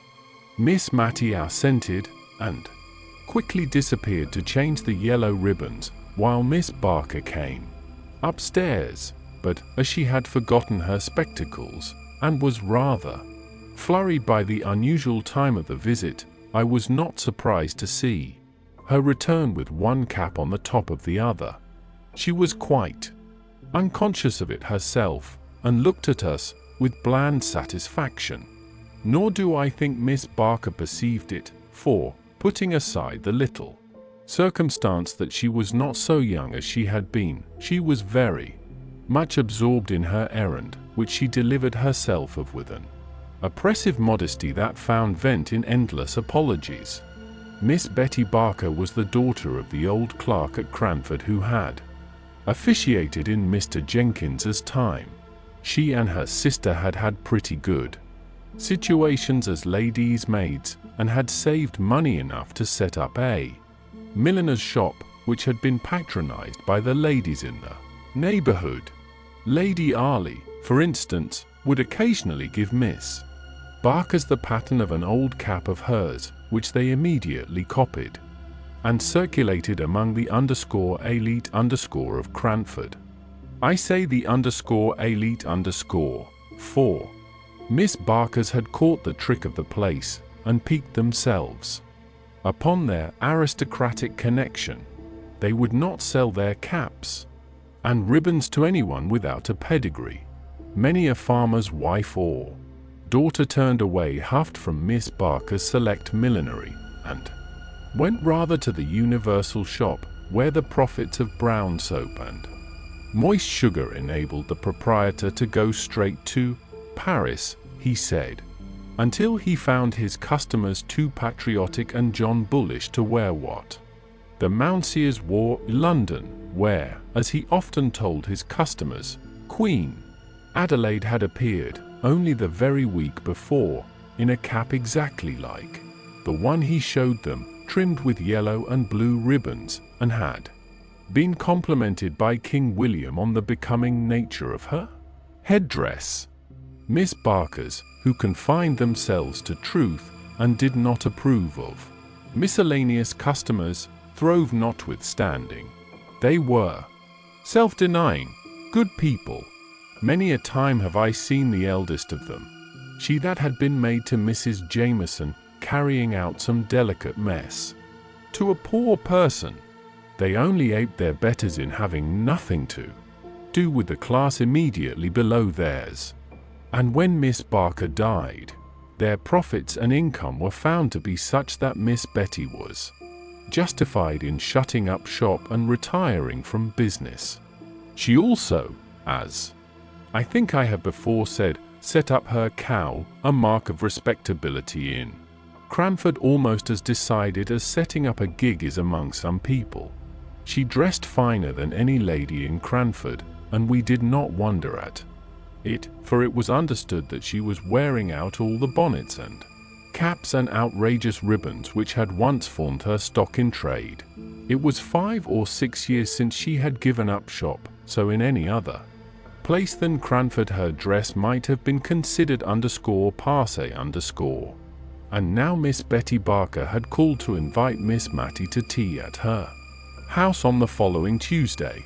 She gave me also an impromptu invitation, as I happened to be a visitor, though I could see she had a little fear lest, since my father had gone to live in Drumble, he might have engaged in that horrid cotton trade, and so dragged his family down out of aristocratic society. She prefaced this invitation with so many apologies that she quite excited my curiosity. Her presumption was to be excused. What had she been doing? She seemed so overpowered by it I could only think that she had been writing to Queen Adelaide to ask for a receipt for washing lace, but the act which she so characterized was only an invitation she had carried to her sister's former mistress, Mrs. Jameson. Her former occupation considered, could Miss Mattie excuse the liberty? Ah, thought I, she has found out that double cap, and is going to rectify Miss Mattie's headdress. No, it was simply to extend her invitation to Miss Mattie and to me. Miss Mattie bowed acceptance, and I wondered that, in the graceful action, she did not feel the unusual weight and extraordinary height of her headdress. But I do not think she did, for she recovered her balance, and went on talking to Miss Betty in a kind, condescending manner, very different from the fidgety way she would have had if she had suspected how singular her appearance was. Mrs. Jameson is coming, I think you asked Miss Mattie. Yes. Mrs. Jameson most kindly and condescendingly said she would be happy to come. One little stipulation she made, that she should bring Carlo. I told her that if I had a weakness, it was for dogs. And Miss Pole questioned Miss Mattie, who was thinking of her pool at preference, in which Carlo would not be available as a partner. I am going to ask Miss Pole. Of course, I could not think of asking her until I had asked you, Madam, the rector's daughter. Madam, believe me, I do not forget the situation my father held under yours. And Mrs. Forrester, of course. And Mrs. Forrester. I thought, in fact, of going to her before I went to Miss Pole. Although her circumstances are changed, madam, she was born at Tyrrell, and we can never forget her alliance to the Biggses of Bigelow Hall. Miss Matty cared much more for the little circumstance of her being a very good card player. Mrs. Fitzadam, I suppose. No, madam. I must draw a line somewhere. Mrs. Jameson would not, I think, like to meet Mrs. Fitzadam. I have the greatest respect for Mrs. Fitzadam, but I cannot think her fit society for such ladies as Mrs. Jameson and Miss Matilda Jenkins. Miss Betty Barker bowed low to Miss Matty and pursed up her mouth.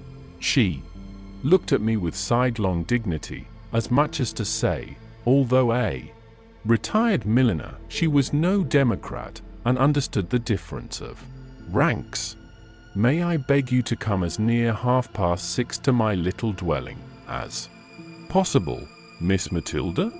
Mrs. Jameson dines at 5, but has kindly promised not to delay her visit beyond that time, 6:30. And, with a swimming curtsy, Miss Betty Barker took her leave. My prophetic soul foretold a visit that afternoon from Miss Pole, who usually came to call on Miss Matilda after any event, or indeed in sight of any event, to talk it over with her. Miss Betty told me it was to be a choice and select few, said Miss Pole, as she and Miss Matty compared notes. Yes, so she said. Not even Mrs. Fitzadam. Now Mrs. Fitzadam was the widowed sister of the Cranford surgeon whom I have named before. Their parents were respectable farmers, content with their station. The name of these good people was Hoggins. Mr. Hoggins was the Cranford doctor now. We disliked the name and considered it coarse, but as Miss Jenkins said, if he changed it to Piggins it would not be much better. We had hoped to discover a relationship between him and that Marchioness of Exeter whose name was Molly Hoggins, but the man, careless of his own interests, utterly ignored and denied any such relationship, although, as dear Miss Jenkins had said, he had a sister called Mary, and the same Christian names were very apt to run in families. Soon after Miss Mary Hoggins married Mr. Fitzadam, she disappeared from the neighborhood for many years. She did not move in a sphere in Cranford society sufficiently high to make any of us care to know what Mr. Fitzadam was. He died and was gathered to his fathers without our ever having thought about him at all. And then Mrs. Fitzadam reappeared in Cranford, as bold as a lion. Miss Pole said, a well-to-do widow, dressed in rustling black silk, so soon after her husband's death that poor Miss Jenkins was justified in the remark she made, that Bombazine would have shown a deeper sense of her loss. I remember the convocation of ladies who assembled to decide whether or not Mrs. Fitzadam should be called upon by the old blue-blooded inhabitants of Cranford. She had taken a large rambling house, which had been usually considered to confer a patent of gentility upon its tenant, because, once upon a time, 70 or 80 years before, the spinster daughter of an earl had resided in it. I am not sure if the inhabiting this house was not also believed to convey some unusual power of intellect, for the earl's daughter, Lady Jane, had a sister, Lady Anne, who had married a general officer in the time of the American War, and this general officer had written 1 or 2 comedies, which were still acted on the London boards, and which, when we saw them advertised, made us all draw up and feel that Drury Lane was paying a very pretty compliment to Cranford. Still, it was not at all a settled thing that Mrs. Fitzadam was to be visited when dear Miss Jenkins died, and, with her, something of the clear knowledge of the strict code of gentility went out too. As Miss Pole observed, as most of the ladies of good family in Cranford were elderly spinsters, or widows without children, if we did not relax a little, and become less exclusive, By and by we should have no society at all. Mrs. Forrester continued on the same side. She had always understood that Fitz meant something aristocratic. There was Fitzroy. She thought that some of the king's children had been called Fitzroy, and there was Fitzclarence. Now, they were the children of dear good King William IV. Fitzadam, it was a pretty name, and she thought it very probably meant child of Adam.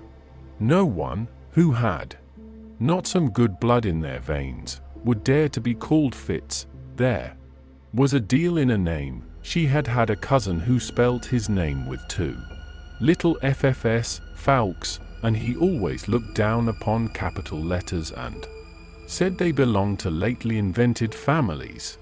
She had been afraid he would die a bachelor, he was so very choice. When he met with a Mrs. Farringdon at a watering place, he took to her immediately, and a very pretty genteel woman she was, or a widow with a very good fortune, and my cousin, Mr. Fawkes, married her, and it was all owing to her too. Little FFS. Mrs. Fitzadam did not stand a chance of meeting with a Mr. Fitz anything in Cranford, so that could not have been her motive for settling there. Miss Mattie thought it might have been the hope of being admitted into the society of the place, which would certainly be a very agreeable rise for _CI Devant _Miss Hoggins, and if this had been her hope it would be cruel to disappoint her. So everybody called upon Mrs. Fitzadam, everybody but Mrs. Jameson, who used to show how honourable she was by never seeing Mrs. Fitzadam when they met at the Cranford parties. There would be only 8 or 10 ladies in the room, and Mrs. Fitzadam was the largest of all, and she invariably used to stand up when Mrs. Jameson came in, and curtsy very low to her whenever she turned in her direction, so low, in fact, that I think Mrs. Jameson must have looked at the wall above her, for she never moved a muscle of her face, no more than if she had not seen her. Still, Mrs. Fitzadam persevered. The spring evenings were getting bright and long when 3 or 4 ladies in calashes met at Miss Barker's door. Do you know what a calash is? It is a covering worn over caps, not unlike the heads fastened on old-fashioned gigs, but sometimes it is not quite so large. This kind of headgear always made an awful impression on the children in Cranford, and now 2 or 3 left off their play in the quiet, sunny little street, and gathered in wondering silence round Miss Pole, Miss Mattie, and myself. We were silent too, so that we could hear loud, suppressed whispers inside Miss Barker's house. Wait, Peggy, wait, till I've run upstairs and washed my hands. When I cough, open the door, I'll not be a minute. And, true enough, it was not a minute before we heard a noise, between a sneeze and a crow, on which the door flew open. Behind it stood a round-eyed maiden, all aghast at the honourable company of calashes, who marched in without a word. She recovered presence of mind enough to usher us into a small room, which had been the shop, but was now converted into a temporary dressing room. There we unpinned and shook ourselves, and arranged our features before the glass into a sweet and gracious company face, and then, bowing backwards with "After you," we allowed Mrs. Forrester to take precedence up the narrow staircase that led to Miss Barker's drawing room. There she sat, as stately and composed as though we had never heard that odd-sounding cough, from which her throat must have been even then sore and rough. Kind, gentle, shabbily-dressed Mrs. Forrester was immediately conducted to the second place of honour, a seat arranged something like Prince Albert's near the Queen's, good, but not so good. The place of preeminence was, of course, reserved for the Honourable Mrs. Jameson, who presently came panting up the stairs, Carlo rushing round her on her progress, as if he meant to trip her up. And now Miss Betty Barker was a proud and happy woman. She stirred the fire and shut the door, and sat as near to it as she could, quite on the edge of her chair. When Peggy came in, tottering under the weight of the tea tray, I noticed that Miss Barker was sadly afraid lest Peggy should not keep her distance sufficiently. She and her mistress were on very familiar terms in their everyday intercourse, and Peggy wanted now to make several little confidences to her, which Miss Barker was on thorns to hear, but which she thought it her duty, as a lady, to repress. So she turned away from all Peggy's asides and signs, but she made one or two very malapropos answers to what was said, and at last, seized with a bright idea, she exclaimed, "Poor, sweet Carlo! I'm forgetting him. Come downstairs with me, poor itty doggy, and it shall have its tea, it shall." In a few minutes she returned, bland and benignant as before, but I thought she had forgotten to give the poor itty doggy anything to eat, judging by the avidity with which he swallowed down chance pieces of cake. The tea tray was abundantly loaded. I was pleased to see it. I was so hungry, but I was afraid the ladies present might think it vulgarly heaped up. I know they would have done at their own houses, but somehow the heaps disappeared here. I saw Mrs. Jameson eating seed cake slowly and considerately, as she did everything, and I was rather surprised, for I knew she had told us on the occasion of her last party that she never had it in her house. It reminded her so much of scented soap. She always gave us Savoy biscuits. However, Mrs. Jameson was kindly indulgent to Miss Barker's want of knowledge of the customs of high life, and, to spare her feelings, ate 3 large pieces of seed cake, with a placid, ruminating expression of countenance, not unlike a cow's. After tea there was some little demur and difficulty.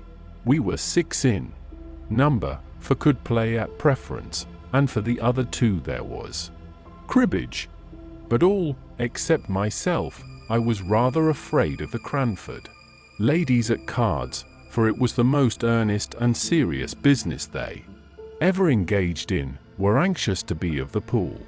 Even Miss Barker, while declaring she did not know Spadille from Menil, was evidently hankering to take a hand. The dilemma was soon put an end to by a singular kind of noise.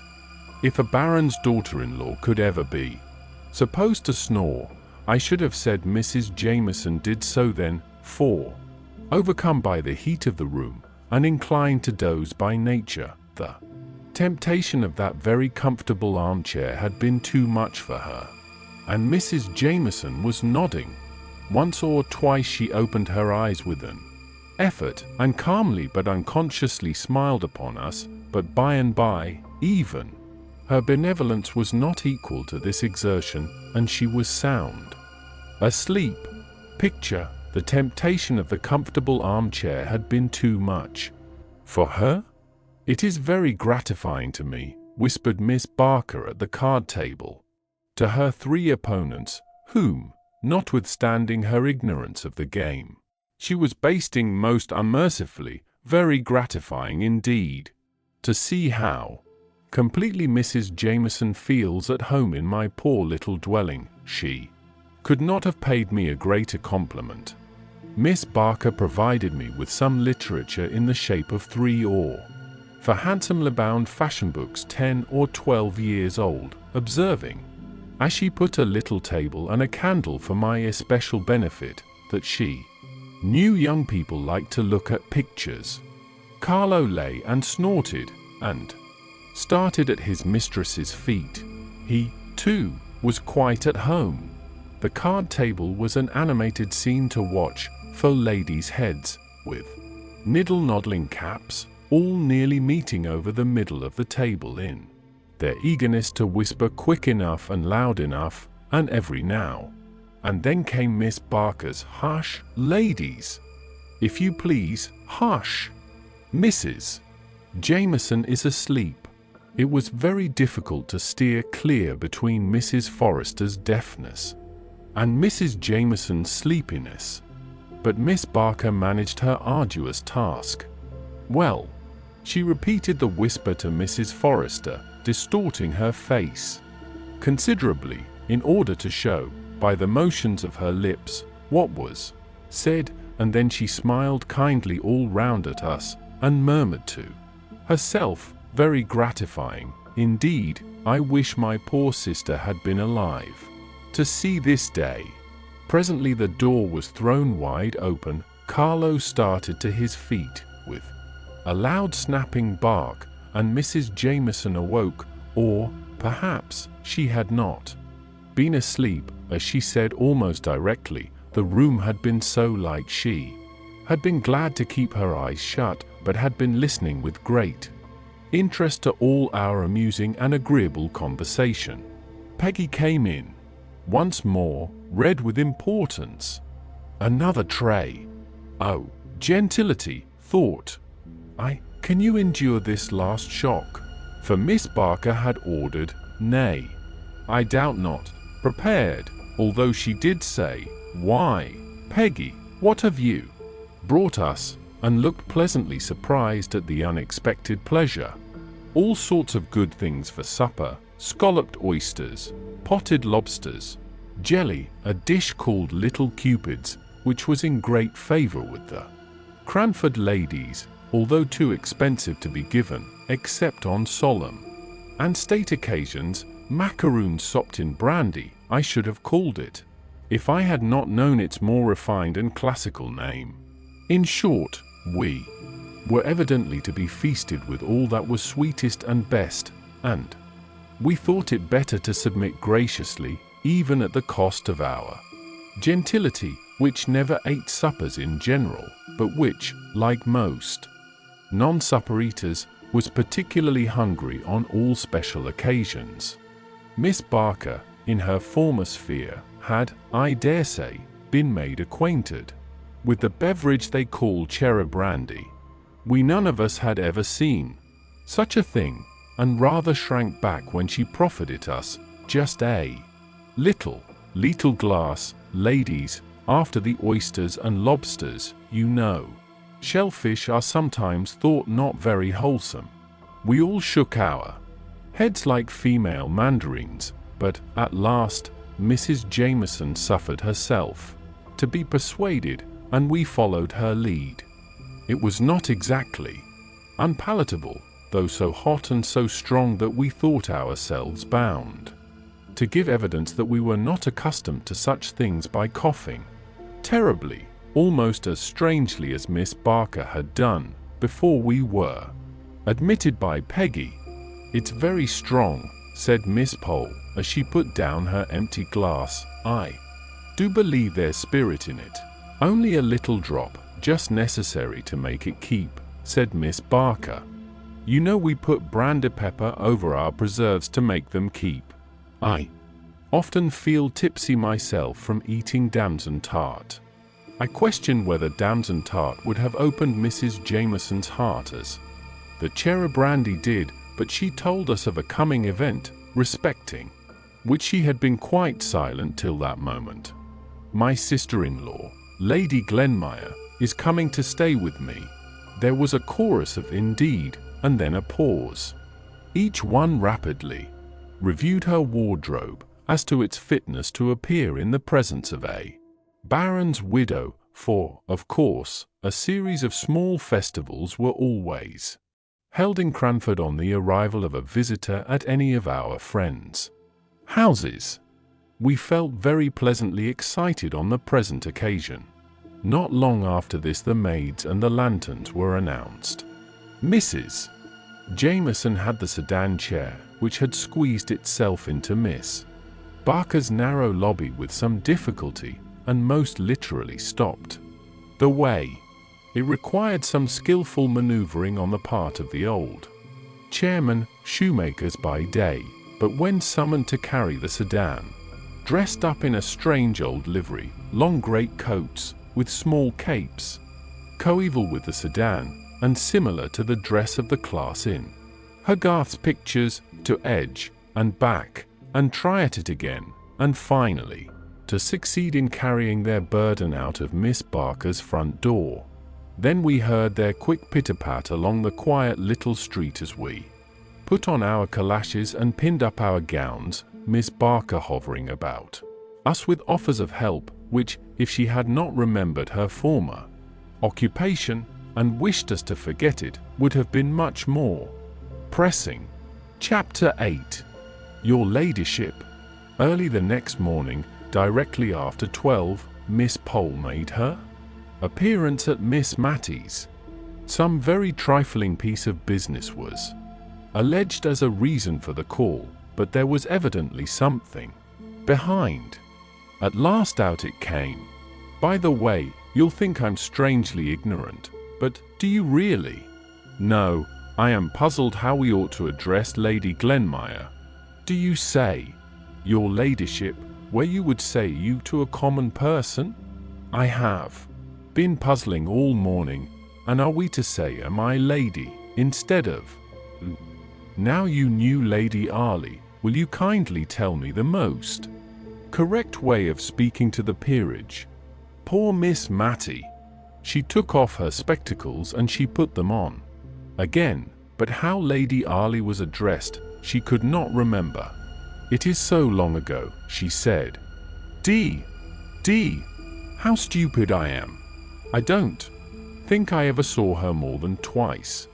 I know we used to call Sir Peter, but he came much oftener to see us than Lady Arley did. Deborah would have known in a minute. My lady, your ladyship. It sounds very strange, and as if it was not natural. I never thought of it before, but now you have named it, I am all in a puzzle. It was very certain Miss Pole would obtain no wise decision from Miss Mattie, who got more bewildered every moment, and more perplexed as to etiquettes of address. Well, I really think, said Miss Pole, I had better just go and tell Mrs. Forrester about our little difficulty. One sometimes grows nervous, and yet one would not have Lady Glenmire think we were quite ignorant of the etiquettes of high life in Cranford. And will you just step in here, dear Miss Pole, as you come back, please, and tell me what you decide upon? Whatever you and Mrs. Forrester fix upon will be quite right, I'm sure. Lady Arley, Sir Peter, said Miss Mattie to herself, trying to recall the old forms of words. Who is Lady Glenmire? Asked I. Oh, she's the widow of Mr. Jameson. That's Mrs. Jameson's late husband. You know, widow of his eldest brother. Mrs. Jameson was a Miss Walker, daughter of Governor Walker. Your ladyship?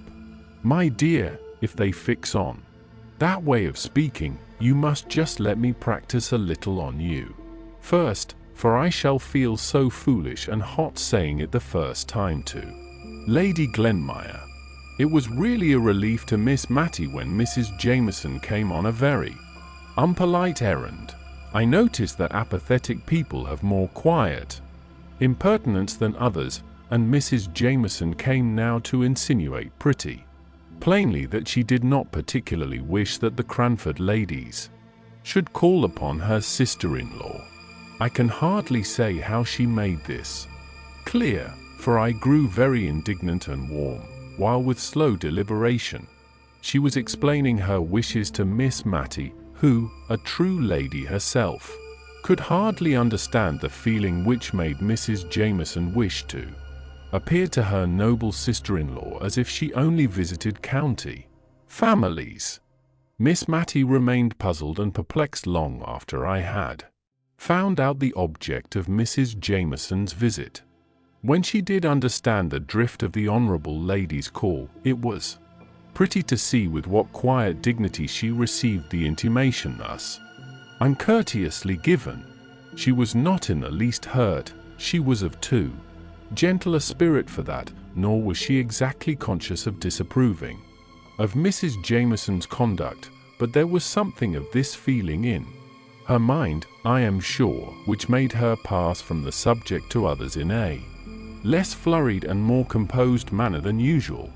Mrs. Jameson was, indeed, the more flurried of the two, and I could see she was glad to take her leave.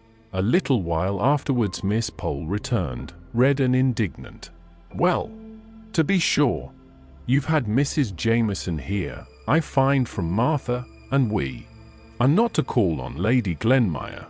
"Yes, I met Mrs. Jameson halfway between here and Mrs. Forrester's, and she told me, she took me so by surprise, I had nothing to say. I wish I had thought of something very sharp and sarcastic. I dare say I shall tonight. And Lady Glenmire is but the widow of a Scotch baron after all." I went on to look at Mrs. Forrester's peerage, to see who this lady was, that is to be kept under a glass case, widow of a Scotch peer, never sat in the House of Lords, and as poor as Job, I dare say, and she, fifth daughter of some Mr. Campbell or other. You are the daughter of a rector, at any rate, and related to the Arleys, and Sir Peter might have been Viscount Arley, every one says. Miss Matty tried to soothe Miss Pole, but in vain. That lady, usually so kind and good-humoured, was now in a full flow of anger. "And I went and ordered a cap this morning, to be quite ready," said she, at last, letting out the secret which gave sting to Mrs. Jameson's intimation. "Mrs. Jameson shall see if it is so easy to get me to make forth at a pool when she has none of her fine Scotch relations with her." In coming out of church, the first Sunday on which Lady Glenmire appeared in Cranford, we sedulously talked together, and turned our backs on Mrs. Jameson and her guest. If we might not call on her, we would not even look at her, though we were dying with curiosity to know what she was like. We had the comfort of questioning Martha in the afternoon. Martha did not belong to a sphere of society whose observation could be an implied compliment to Lady Glenmire, and Martha had made good use of her eyes. "Well, is it the little lady with Mrs. Jameson, you mean? I thought you would like more to know how young Mrs. Smith was dressed, her being a bride." Mrs. Smith was the butcher's wife. Miss Pole said, "Good gracious me," as if we cared about a Mrs. Smith, but was silent as Martha resumed her speech. The little lady in Mrs. Jameson's pew had on rather an old black silk, and a shepherd's plaid cloak, and very bright black eyes she had, and a pleasant, sharp face, not over young, but yet, I should guess, younger than Mrs. Jameson herself. She looked up and down the church like a bird, and nipped up her petticoats when she came out, as quick and sharp as ever I see. I'll tell you what, she's more like Mrs. Deacon at the Coach and Horses, nor any one. "Hush, Martha," said Miss Matty, "that's not respectful, isn't it? "I beg pardon, I'm sure, but Jem Hearn said so as well. He said she was just such a sharp, stirring sort of a body." "Lady," said Miss Pole. "Lady, as Mrs. Deacon." Another Sunday passed away, and we still averted our eyes from Mrs. Jameson and her guest, and made remarks to ourselves that we thought were very severe, almost too much so. Miss Matty was evidently uneasy at our sarcastic manner of speaking. Perhaps by this time Lady Glenmire had found out that Mrs. Jameson's was not the gayest, liveliest house in the world. Perhaps Mrs. Jameson had found out that most of the county families were in London, and that those who remained in the country were not so alive as they might have been to the circumstance of Lady Glenmire being in their neighbourhood. Great events spring out of small causes, so I will not pretend to say what induced Mrs. Jameson to alter her determination of excluding the Cranford ladies and send notes of invitation all round for a small party on the following Tuesday. Mr. Mulliner himself brought them round. He would always ignore the fact of there being a back door to any house, and gave a louder rat-tat than his mistress, Mrs. Jameson. He had 3 little notes, which he carried in a large basket, in order to impress his mistress with an idea of their great weight, though they might easily have gone into his waistcoat pocket. Miss Matty and I quietly decided that we would have a previous engagement at home. It was the evening on which Miss Matty usually made candle-lighters of all the notes and letters of the week, for on Mondays her accounts were always made straight, not a penny owing from the week before, so, by a natural arrangement, making candle-lighters fell upon a Tuesday evening, and gave us a legitimate excuse for declining Mrs. Jameson's invitation.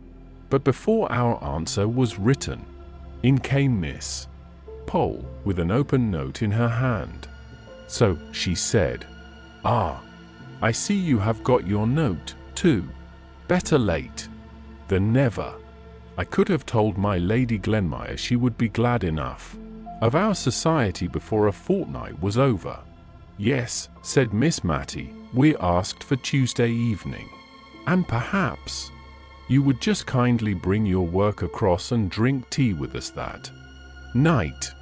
It is my usual regular time for looking over the last week's bills and notes and letters and making candle-lighters of them, but that does not seem quite reason enough for saying I have a previous engagement at home, though I meant to make it do. Now, if you would come, my conscience would be quite at ease, and luckily the note is not written yet." I saw Miss Pole's countenance change while Miss Matty was speaking. "Don't you mean to go then?" asked she. "Oh, no," said Miss Matty quietly. "You don't either, I suppose?" "I don't know," replied Miss Pole.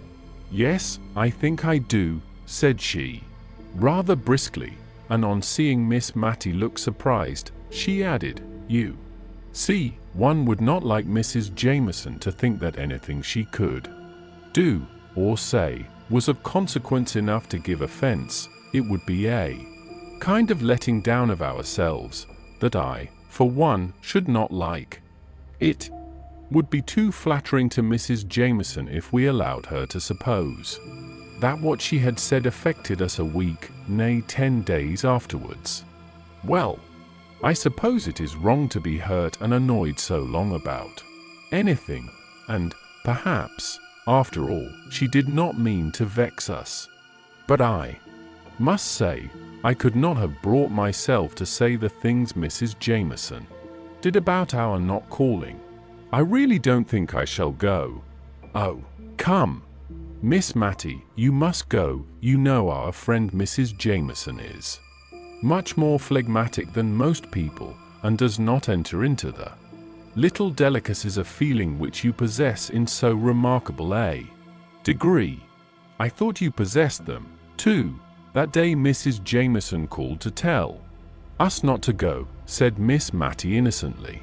But Miss Pole, in addition to her delicacies of feeling, possessed a very smart cap, which she was anxious to show to an admiring world, and so she seemed to forget all her angry words uttered not a fortnight before, and to be ready to act on what she called the great Christian principle of forgive and forget, and she lectured dear Miss Matty so long on this head that she absolutely ended by assuring her it was her duty, as a deceased rector's daughter, to buy a new cap and go to the party at Mrs. Jameson's. So we were most happy to accept, instead of regretting that we were obliged to decline. Picture, Mr. Mulliner. The expenditure on dress in Cranford was principally in that one article referred to. If the heads were buried in smart new caps, the ladies were like ostriches, and cared not what became of their bodies.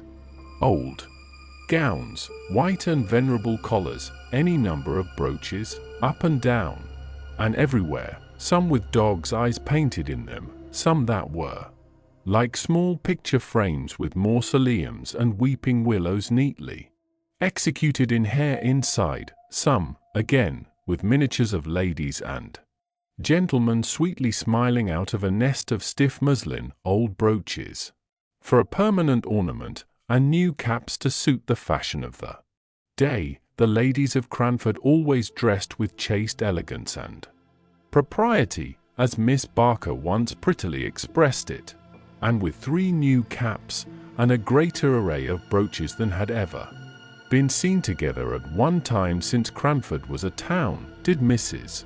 Forrester and Miss Matty and Miss Pole appear on that memorable Tuesday evening. I counted 7 brooches myself on Miss Pole's dress. 2 were fixed negligently in her cap, 1 was a butterfly made of Scotch pebbles, which a vivid imagination might believe to be the real insect, 1 fastened her net neckerchief, 1 her collar, 1 ornamented the front of her gown, midway between her throat and waist, and another adorned the point of her stomacher. Where the 7th was I have forgotten, but it was somewhere about her, I am sure. But I am getting on too fast in describing the dresses of the company. I should first relate the gathering on the way to Mrs. Jameson's. That lady lived in a large house just outside the town.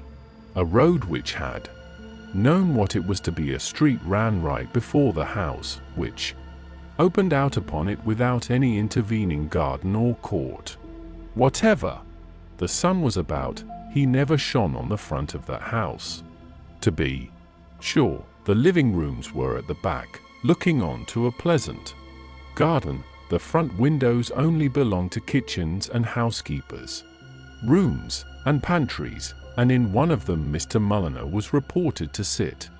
Indeed, looking askance, we often saw the back of a head covered with hair powder, which also extended itself over his coat collar down to his very waist, and this imposing back was always engaged in reading the _Street James's Chronicle opened wide, which, in some degree, accounted for the length of time the said newspaper was in reaching us. Equal subscribers with Mrs. Jameson, though, in right of her honourableness, she always had the reading of it first. This very Tuesday, the delay in forwarding the last number had been particularly aggravating, just when both Miss Pole and Miss Matty, the former more especially, had been wanting to see it in order to coach up the court news ready for the evening's interview with aristocracy. Miss Pole told us she had absolutely taken time by the forelock and been dressed by 5 o'clock in order to be ready if the _St. James's Chronicle should come in at the last moment, the very _St. James's Chronicle which the powdered head was tranquilly and composedly reading as we passed the accustomed window. This evening, the impudence of the man, said Miss Pole, in a low indignant whisper. I should like to ask him whether his mistress pays her quarter share for his exclusive use. We looked at her in admiration of the courage of her thought, for Mr. Mulliner was an object of great awe to all of us. He seemed never to have forgotten his condescension in coming to live at Cranford. Miss Jenkins, at times, had stood forth as the undaunted champion of her sex, and spoken to him on terms of equality, but even Miss Jenkins could get no higher. In his pleasantest and most gracious moods he looked like a sulky cockatoo. He did not speak except in gruff monosyllables. He would wait in the hall when we begged him not to wait, and then look deeply offended because we had kept him there, while, with trembling, hasty hands we prepared ourselves for appearing in company. Miss Pole ventured on a small joke as we went upstairs, intended, though addressed to us, to afford Mr. Mulliner some slight amusement. We all smiled in order to seem as if we felt at our ease, and timidly looked for Mr. Mulliner's sympathy. Not a muscle of that wooden face had relaxed, and we were grave in an instant. Mrs. Jameson's drawing-room was cheerful. The evening sun came streaming into it, and the large square window was clustered round with flowers. The furniture was white and gold, not the later style, Louis Quatorze, I think they call it, all shells and twirls. No, Mrs. Jameson's chairs and tables had not a curve or bend about them. The chair and table legs diminished as they neared the ground, and were straight and square in all their corners. The chairs were all a row against the walls, with the exception of 4 or 5 which stood in a circle round the fire. They were railed with white bars across the back and knobbed with gold. Neither the railings nor the knobs invited to ease. There was a Japan table devoted to literature, on which lay a Bible, a peerage, and a prayer book.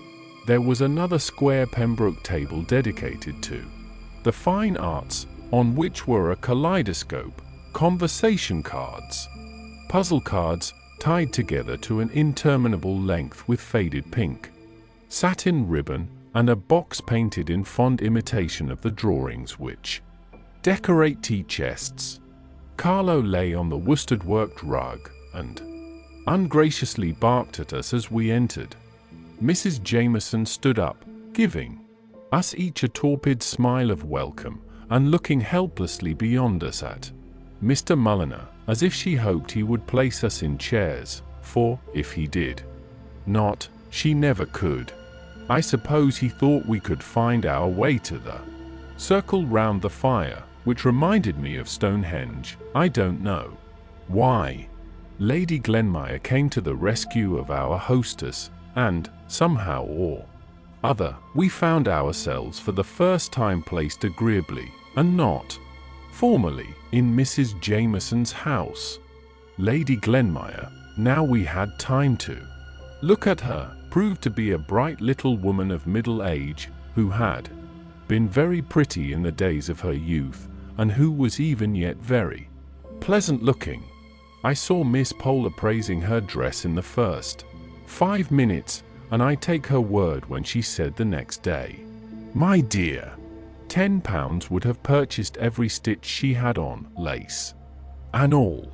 It was pleasant to suspect that a peeress could be poor, and partly reconciled us to the fact that her husband had never sat in the House of Lords, which, when we first heard of it, seemed a kind of swindling us out of our prospects on false pretenses, a sort of a lord and no lord business.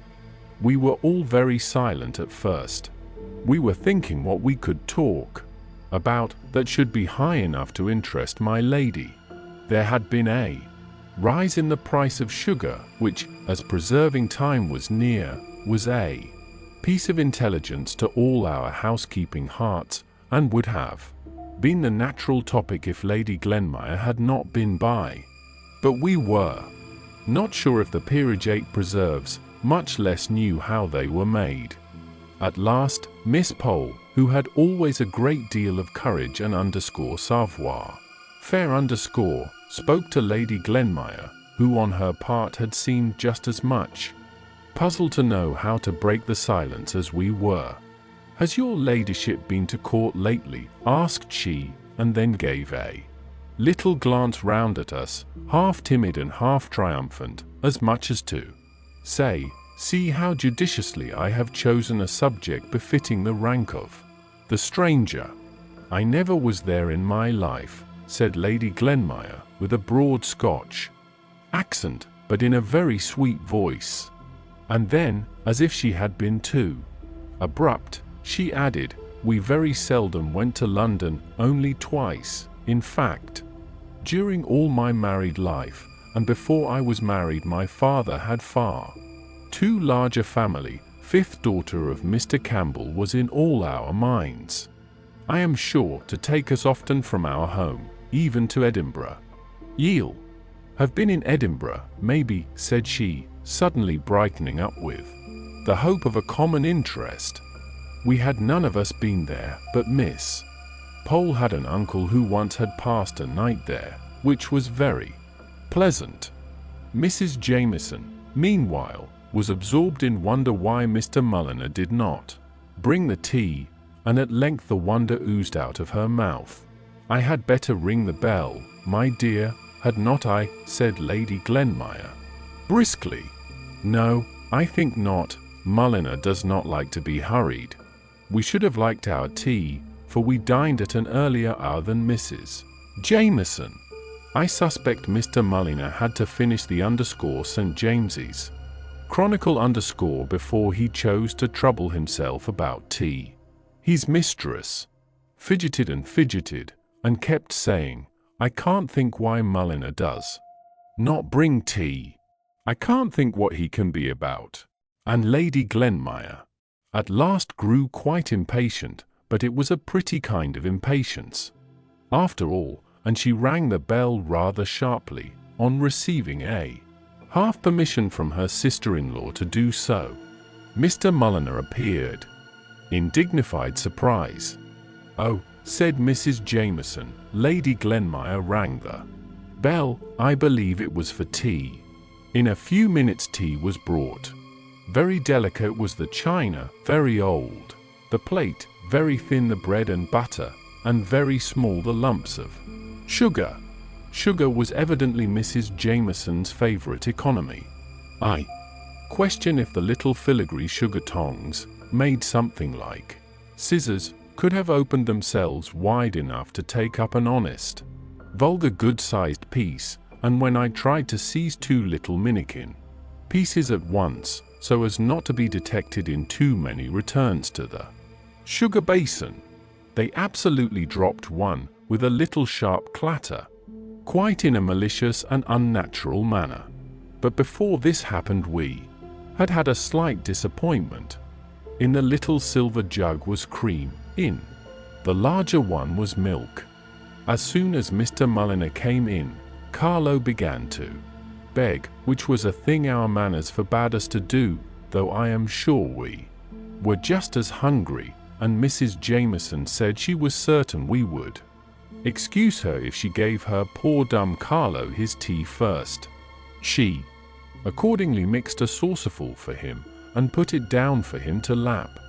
And then she told us how intelligent and sensible the dear little fellow was. He knew cream quite well, and constantly refused tea with only milk in it, so the milk was left for us, but we silently thought we were quite as intelligent and sensible as Carlo, and felt as if insult were added to injury when we were called upon to admire the gratitude evinced by his wagging his tail for the cream which should have been ours. After tea we thawed down into common life subjects. We were thankful to Lady Glenmire for having proposed some more bread and butter, and this mutual want made us better acquainted with her than we should ever have been with talking about the court, though Miss Pole did say she had hoped to know how the dear Queen was from someone who had seen her. The friendship begun over bread and butter extended on to cards.